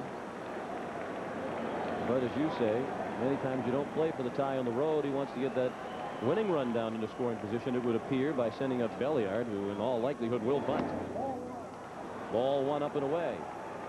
And then that puts pressure on whoever follows because you're giving up and out here. You still have a runner on at third base and less than 2 outs. With a bunt play like this, if you make Kim Batiste field the ball, if you're the runner on at third base, Bill Pecota in this case, you just follow him up the line. When the throw's made to first, you can walk home. On a bunt play, the shortstop goes to second, the second baseman to first, while the first and third baseman charge. So if the ball is bunted down the third base line, you make the third baseman come in to field the ball, and you as the runner at third follow him down. When he makes the throw, you walk home. That's what Belliard will try to do.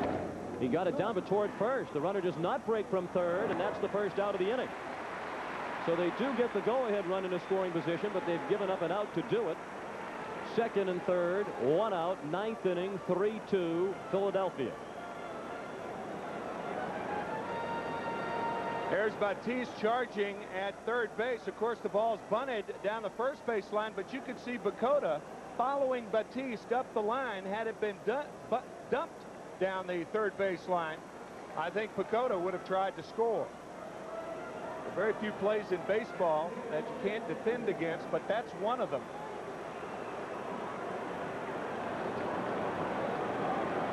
So now Otis Nixon.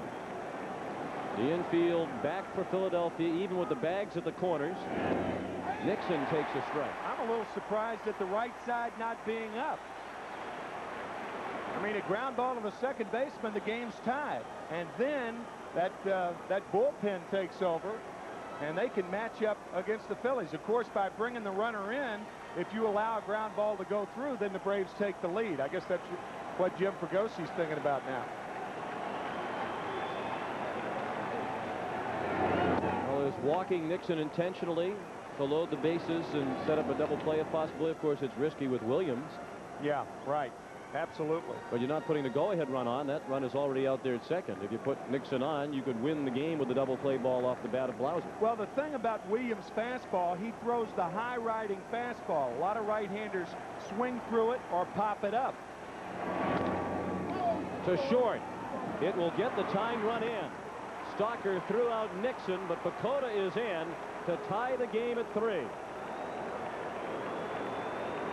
Second RBI of the night for Otis Nixon. And the error by Batiste looms large. And Nixon grounded that to third base. They have a play on Pecota because Batiste was in, but it got by him, and a terrific pitching performance by Curt Schilling goes for naught. It will not result in a win for Schilling. Now Williams is trying to keep it a 3-3 game, give his team a chance to win it with 1 run in the bottom of the 9th when they have the bottom part of their order due up. Stalker to lead off.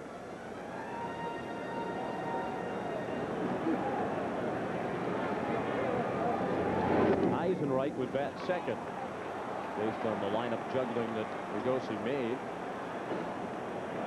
Blauser has only 1 lifetime hit off Williams, but it was a homer. He has fanned in 7 out of 9 at bats against Wild Thing.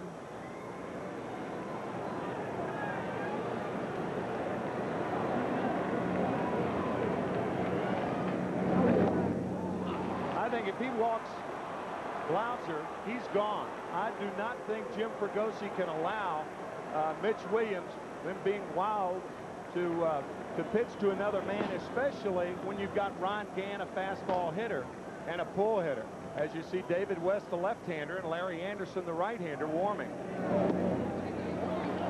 So that's ball 4. He walks Blauser on 4 pitches. 2 walks in the inning. The first went to the leadoff man Pacoda on 4 pitches, and he scored the tying run. What happens, he walked. Yeah, that's exactly right. So both the walks this inning have come on 8 pitches. And what happens after that is the pitcher's inclined to take something off of his pitches to get it in the strike zone. You have a torrid hitter at the plate right now in Ron Gant. There was a chance to give Atlanta the lead again. 3-3 the score in the 9th. Borderline pitch called a strike. Gant thought it went around the outside of the plate.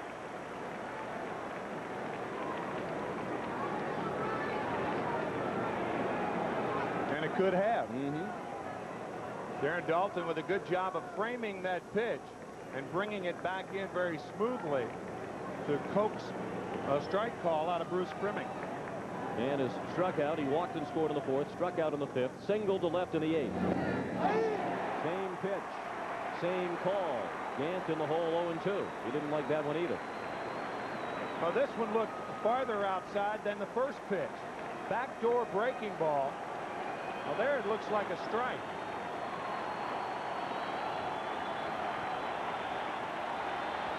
The fans downcast after the error, and then the run scored. Back on their feet, trying to spur on Williams and get him out of the inning.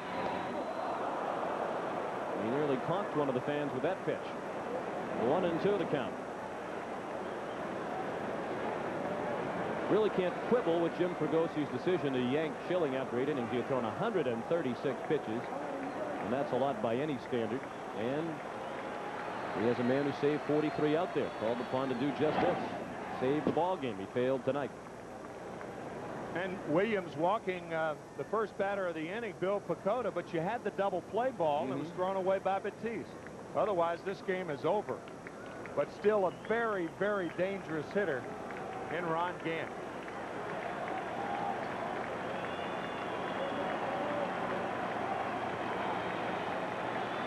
The 1-2 pitch. 2 balls and 2 strikes. Should Gant reach, Fred McGriff would bat next.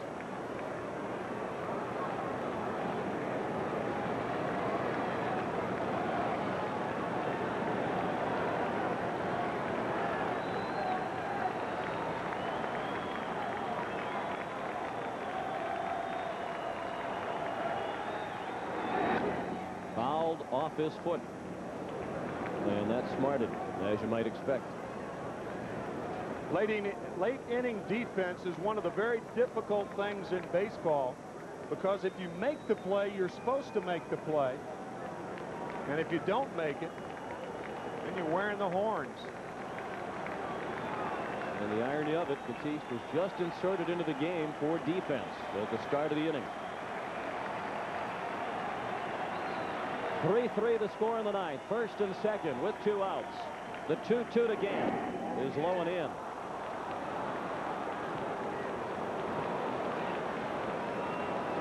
Tim, would this falling off the mound, as he does with virtually every pitch, contribute to the control problems, or does that happen after the pitch where it really doesn't have any kind of effect? I think it probably contributes to it, but that's his style, and as Jim Fregosi says, he lives and dies with it. 43 saves on the year. The runners will get the jump now with a 3-2 pitch, and with that in mind, Williams, when spinning towards second, to keep the pinch runner Carrasco close.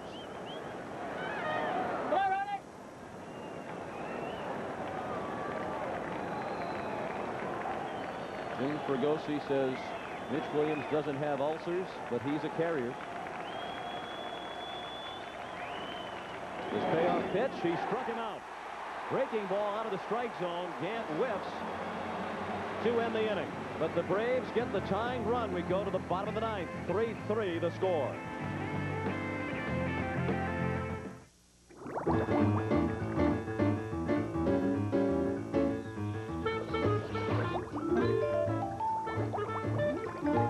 What tire do you trust in the wet? A tire that removes over 2 gallons of water per second from under the tread. The all-season MX4. Another engineering splash from Michelin. Michelin, because so much is riding on your tires. Love this place! It's the new Burger King Everyday Value Menu with big Flame Broiled burgers for only 99 cents. I can't do it myself for 99 cents. Your favorite Burger King foods at new, lower everyday prices, like the Croissant Combo served hot and fresh for $1.99. Check your Burger King Everyday Value Menu and be sure to try the delicious Flame Broiled Whopper Combo for $2.99. That's great news for my pocketbook. Value every day. Have it your way. You're going to want to come back every day. Some credit cards charge fat interest rates, but not Discover Card. With Smart Rate, the more you use your Discover Card for purchases, the lower your interest rate can be. Now as low as 14.9%. It pays to Discover.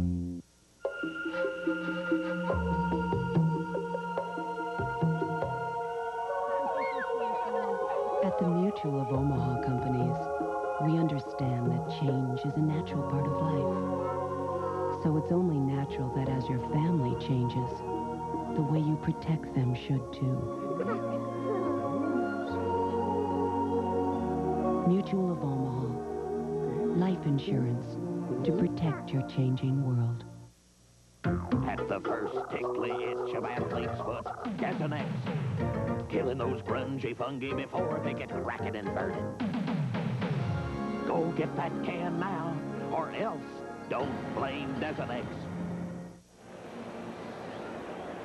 Friends, we remind you that this copyrighted telecast is presented by authority of Major League Baseball and may not be reproduced or retransmitted in any form without the express written consent of Major League Baseball. Changes for the Braves. Tony Tarasco, who came on to pitch run, remains in the game in left field. Tarasco now in left. Rafael Belliard stays in the game. He's at second base. Greg Olson enters the ball game as the new catcher. And the new pitcher is Greg McMichael, who has become the closer for Atlanta. 19 saves in 21 opportunities. It is not often at the first half of the year a team has one short reliever, and the second half another short reliever, and a team wins 104 games. They had Mike Stanton at the beginning of the year and McMichael in the second half of the year. Changeup goes away from left-handers and unusually away from right-handers. Kevin Stalker pulls one down the line, foul by a few feet. And racing to the top step of the Philadelphia dugout to get a peek at that ball that was just foul. And Stalker has the bat back. He's 0 for 2, having been intentionally walked his first time up. Jim Eisenreich is on deck waiting to hit for the first time tonight, and then Lenny Dykstra.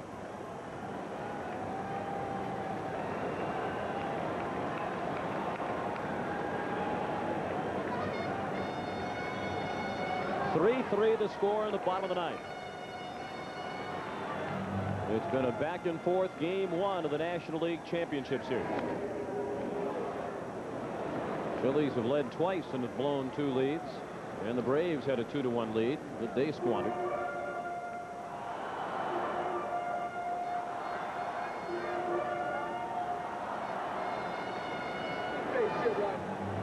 Pendleton way off the line at third for Stalker.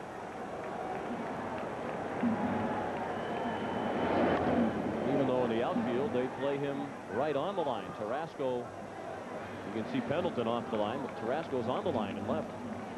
I think the Atlanta Braves outfield overshifts possibly more than any other outfield in the National League, and it's primarily because of Otis Nixon in center field. You can afford that overshift if your center fielder is as fast as Nixon. That's pulled right down to the first baseman McGriff, who stayed down with it. 1 out in the bottom of the ninth. If you're just tuning in, where have you been? You've missed a lot. Philadelphia scored in the first inning. Dykstra doubled and Kruk knocked them in. Steve Avery doubled and scored on a Nixon double to make it 1-1 in the third inning. A sacrifice fly by David Justice brought in Ron Gant to make it 2-1 Atlanta. Incaviglia's home run in the fourth tied it.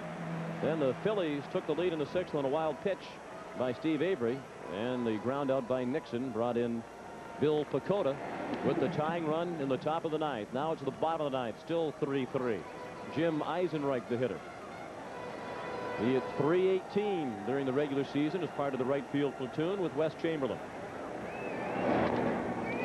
Nice play by McMichael. A leaping stab of the one hopper, and Eisenreich is the second out of the ninth. Fine play by McMichael. First postseason appearance, and very calm, cool, collected. Fine play. What a story. His number in spring training, the number that all players hate, number 60. And he made the club. He impressed Leo Mazzoni and Bobby Cox so much that he broke from spring training with the club, but nobody, including Greg, had any idea that he would be the team's #1 stopper at the end of the season. Dykstra bounced one foul. As Bobby Cox said to us recently, if we didn't take McMichael north with the big club, the players would have killed us. He was that impressive in spring training. And it was released in '91 by the Cleveland Indians. Trying to keep it a 3-3 game and force extra innings.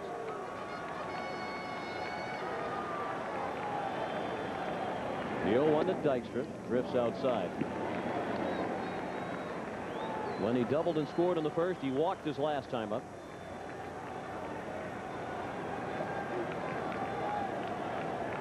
As advertised, the leadoff men have been a big part of the story. Nixon and Dykstra. McGriff guarding the line, and that's why they do it. That would have been an extra base hit. But he snared the solid hopper, and that ends the inning. The Phillies go in order in the ninth. We go to extra innings in game 1, tied at 3. You're looking sharp. You've come so far.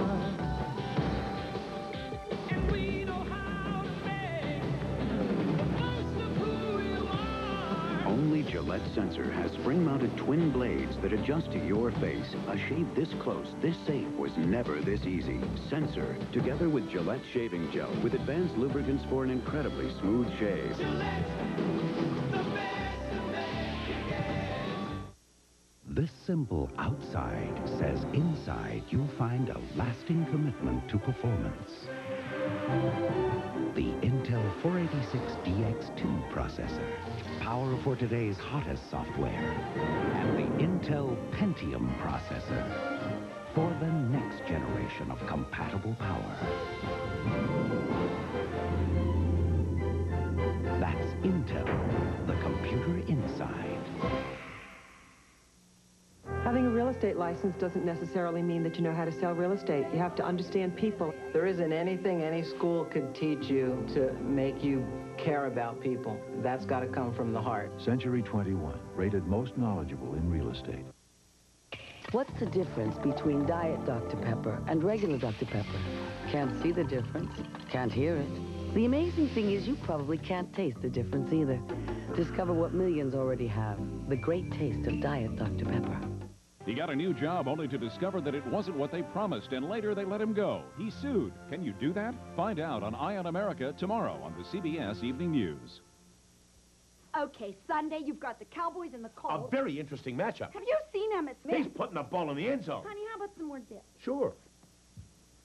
Here's the deal. Sunday, you've got the Cowboys and the Colts, the Giants, Redskins, or the Bears and the Eagles on CBS. We're big fans. Have you told them yet? Of course not, dear. We're big fans.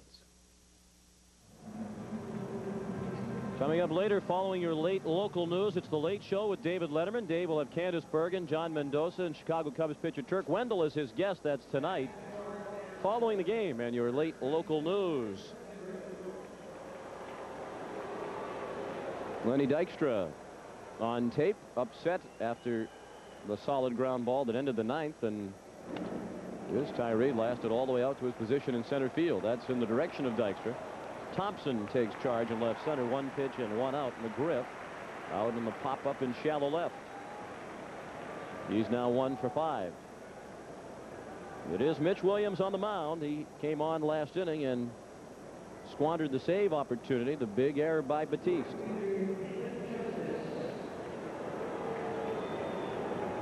David Justice, the batter, 0 for 3 with a sacrifice fly back in the 4th.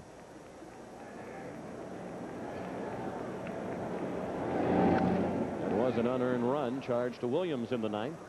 You notice that swing by Justice. Of all the left-handed batters for both clubs hitting against left-handed pitching, Justice is the best. As a matter of fact, for his career, he's 34 points better against left-handers. Those are two quality swings right there on two nasty pitches by Mitch Williams, who has thrown 3 strikes in a row in this inning after throwing 5 balls in a row to open the ninth. Well, that is a nasty slider right there. And another strike thrown by Williams. Justice fouled it off. Barry Bonds said recently he were voting for the National League Most Valuable Player, and he could not vote for himself. He would vote for David Justice. Well struck, but right into the glove of Stocker. Well, we've kept Doug Drabeck up a little bit later than we expected to. Here's what he had to say about Pendleton. Terry Pendleton. He's an excellent situational hitter. They'll look for certain pitches in different situations, and it's important to tie him up. You don't want him to get his arms extended. Pendleton has had a quiet night, 0 for 4 tonight. He hasn't had it out of the infield. Williams has pitched 2 innings only twice this year. 1 more out and he will have completed his 2nd inning tonight. We're in the 10th. The Braves and Phillies tied at 3 in game 1 of the league championship series.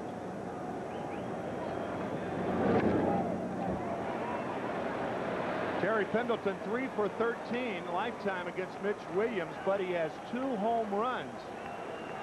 So of those 3 hits, 2 dingers, 1 a game winner in Atlanta last year.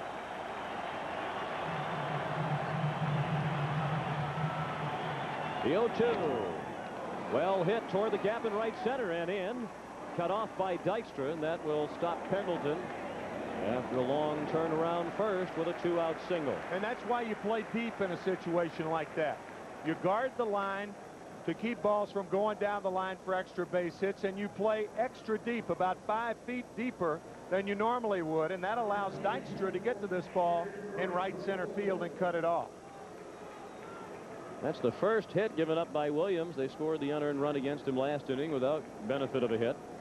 And here's Greg Olson up for the first time. He hit .225 during the regular season.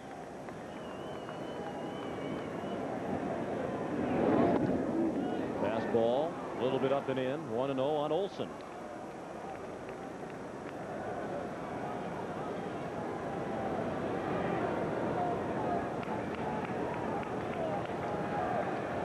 And all of a sudden it is extremely quiet here at the vet.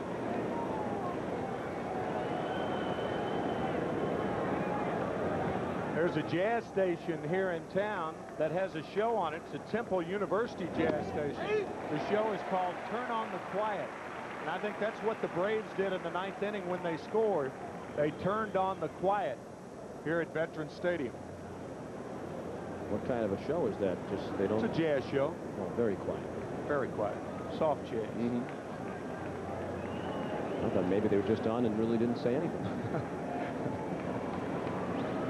But then you wouldn't really be sure that you were getting the station. I think I've turned on your quiet. Your voice has gone down about 3 octaves. Well, I don't want to disturb any of the people sitting down below. It's getting a little bit late. 1-2 the count. We'll be here tomorrow night in full volume, 8 o'clock Eastern time. First pitch at 8:12.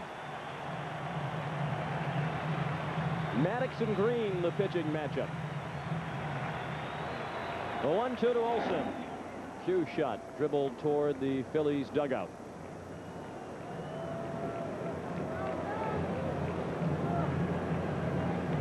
I think that was a sponge that Terry Pendleton was wearing on his right hand with which to hit. And obviously you don't need that sponge to run, but a lot of guys get jammed at the base of their right thumb and they wear a sponge. Obviously he's taking it off. Used to be that guys would get on base and they'd pick up dirt in both hands, and the reason that they would do it is when they slide, they didn't want to open their fingers and subject their fingers to an infielder possibly stepping on them. Gets outside, and Olson has worked the count full, and now with 2 outs. Pendleton will get the jump. And perhaps a chance to score on a hit. Buck moves a step or 2 behind Pendleton. He runs, and it's a base hit down the line. Pendleton around second. Thompson fields it on the warning track. Pendleton held at third. Olson has a double.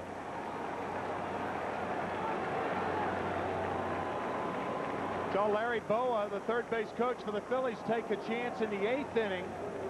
Watch this play by Milt Thompson. Watch the backhanded stop that he makes.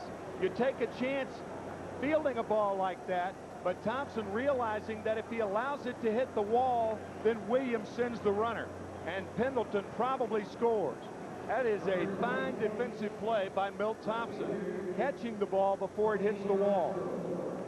Jimmy Williams waiting until the last minute to hold Pendleton, and that's when Terry looked toward left field to see that Thompson had made the play. Now the rookie, Tony Tarasco. Last year it was Francisco Cabrera who was the unlikely playoff hero in Game 7 of the championship series against Pittsburgh. And Tarasco was certainly an unlikely candidate to be in the spotlight when this ball game began. He spent most of the year at AAA Richmond. Only batted 6 times against left-handed pitchers as a major leaguer this year. Went 3 for 6. Pendleton at third, Olson at second. 3-3 to score with 2 outs in the top of the 10th. The 0-2 pitch. Up and in. Williams retired the first 2 batters in this inning. But as is so often the case with Wild Thing, he has managed to make it interesting, much more interesting than Jim Fregosi would like.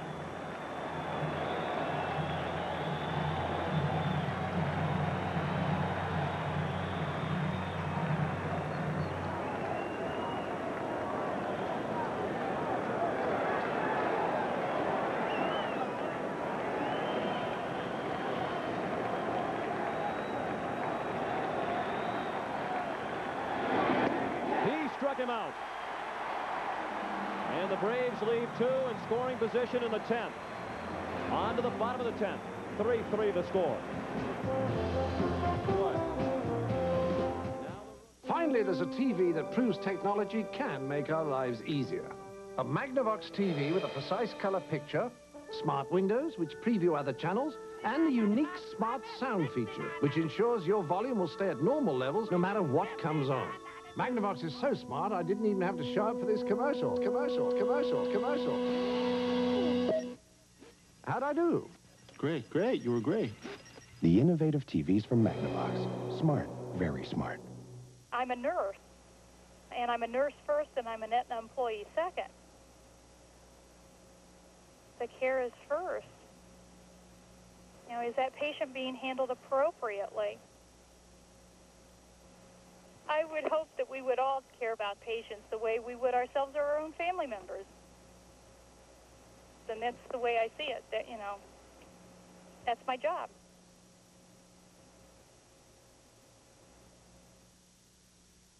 Want a taste you can't resist? There's no bag chip you can pop like this. Chips and bags got busted pieces. Brings you down with all their greases. Hot Pringles can't stop. Hot Pringles can't. You got the stack, you got the bunch. For a whole lot of taste of the Pringles crunch. You got the duck-bill lizard too. Only Pringles rings taste like this to you. The Pringles can't stop. The Pringles can't. No can those bags of fresh whole chips.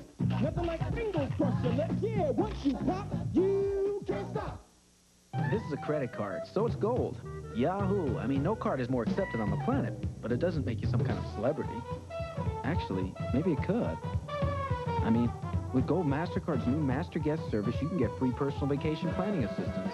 The celebrities always have personal assistants. Master Guests can even save you up to 30% on great vacation packages. And celebrities are always getting special deals, so I guess Gold MasterCard could make you a celebrity. See you in the tabloids.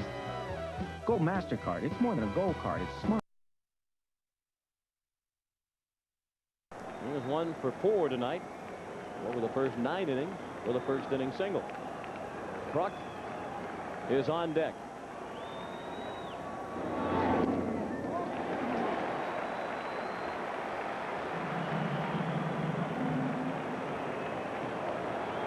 Kim Batiste scheduled to bat third here in the 10th. Michael has missed with his first 2 pitches here in the 10th. And that's a strike. McMichael converted his first 15 save opportunities as a major leaguer. Then squandered 2 in a row, went through a brief downslide, but Bobby Cox thought he returned to form prior to the end of the regular season. Those 2 games he squandered, the 17th and 18th of September, to the New York Mets. And the Braves lost that one game, the game that we did, as a matter of fact, Sean, against the Mets. They had a 2-run lead. Greg Maddux sailing along in the 9th inning. In the hole, tough play. Great play by Pendleton for the first out of the inning. He had a long way to go to his left, and it was a tricky hop, and he made it look easy. Looked like Terry caught the ball behind him. You could see him kind of moving toward the left, to his left. He was guarding the line, but those first couple of steps, he was kind of bouncing to the left. Look at that little bounce right there, and that allows him to catch the ball on the short hop behind him and make a terrific play.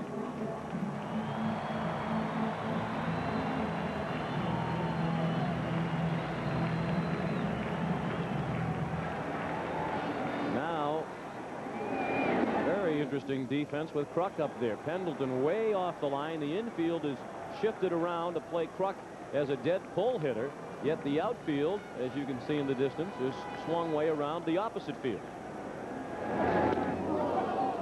He was trying to pull that one. Pull on the ground and shading to the left side in the outfield. That's the book on John Kruk.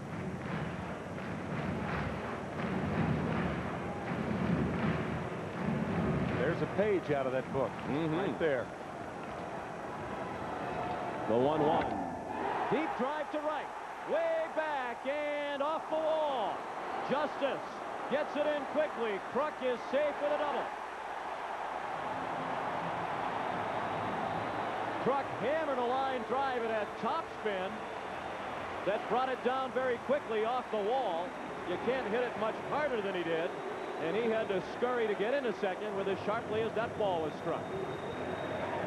Fine play by David Justice to retrieve it, but you said the outfield was shaded around toward the left. Justice was staying home and right, playing more or less in the position. John Kruk with a 1-out double here in the 10th. Looked like a plane on a carrier then. You can see on the first replay how quickly the ball came down when he hit it. It certainly looked to have home run height, but had so much topspin on it that by the time it hit the wall, it was almost at the base of the wall. Winning run at second. Kim Batiste with a chance to redeem himself. He made the error in the 9th that led to the unearned run. The Braves scored to force extra innings. Ball 1 outside. First base is open, but Darren Daulton is on deck.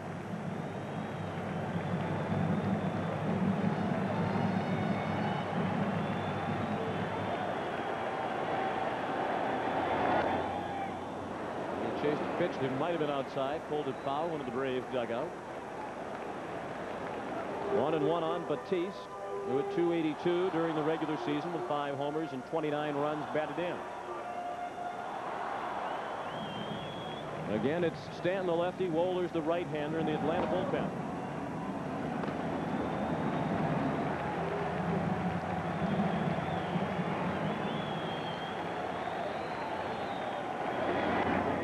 A pop-up, straight back, and no room for Olsen.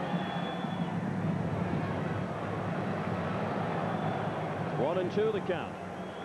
McMichael had retired all 4 batters he had faced before the Kruk double.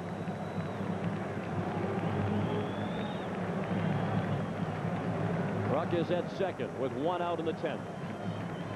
In a 3-3 game, McMichael working to Batiste with a count of 1-2. Batiste trying to make up for that error in the 9th inning that put the Phillies in this predicament. And with a base hit, he could do that. Down the line, fair ball into the left field corner. Kruk around to score, and Kim Batiste goes from goat to hero in a matter of minutes.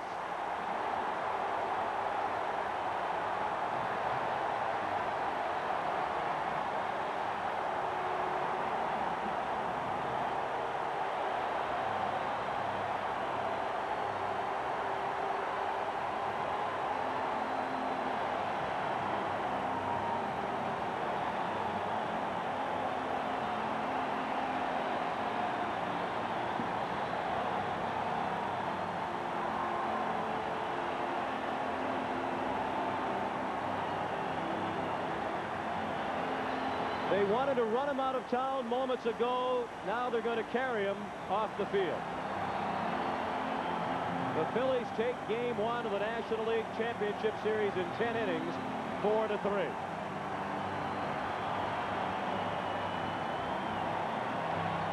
Kim Batiste giveth the Braves a chance in the 9th inning, and now he takes it away from him.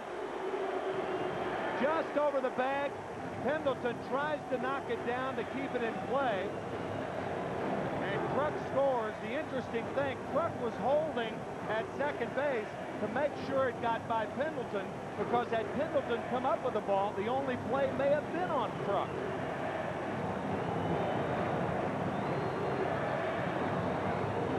We'll be back in just a moment.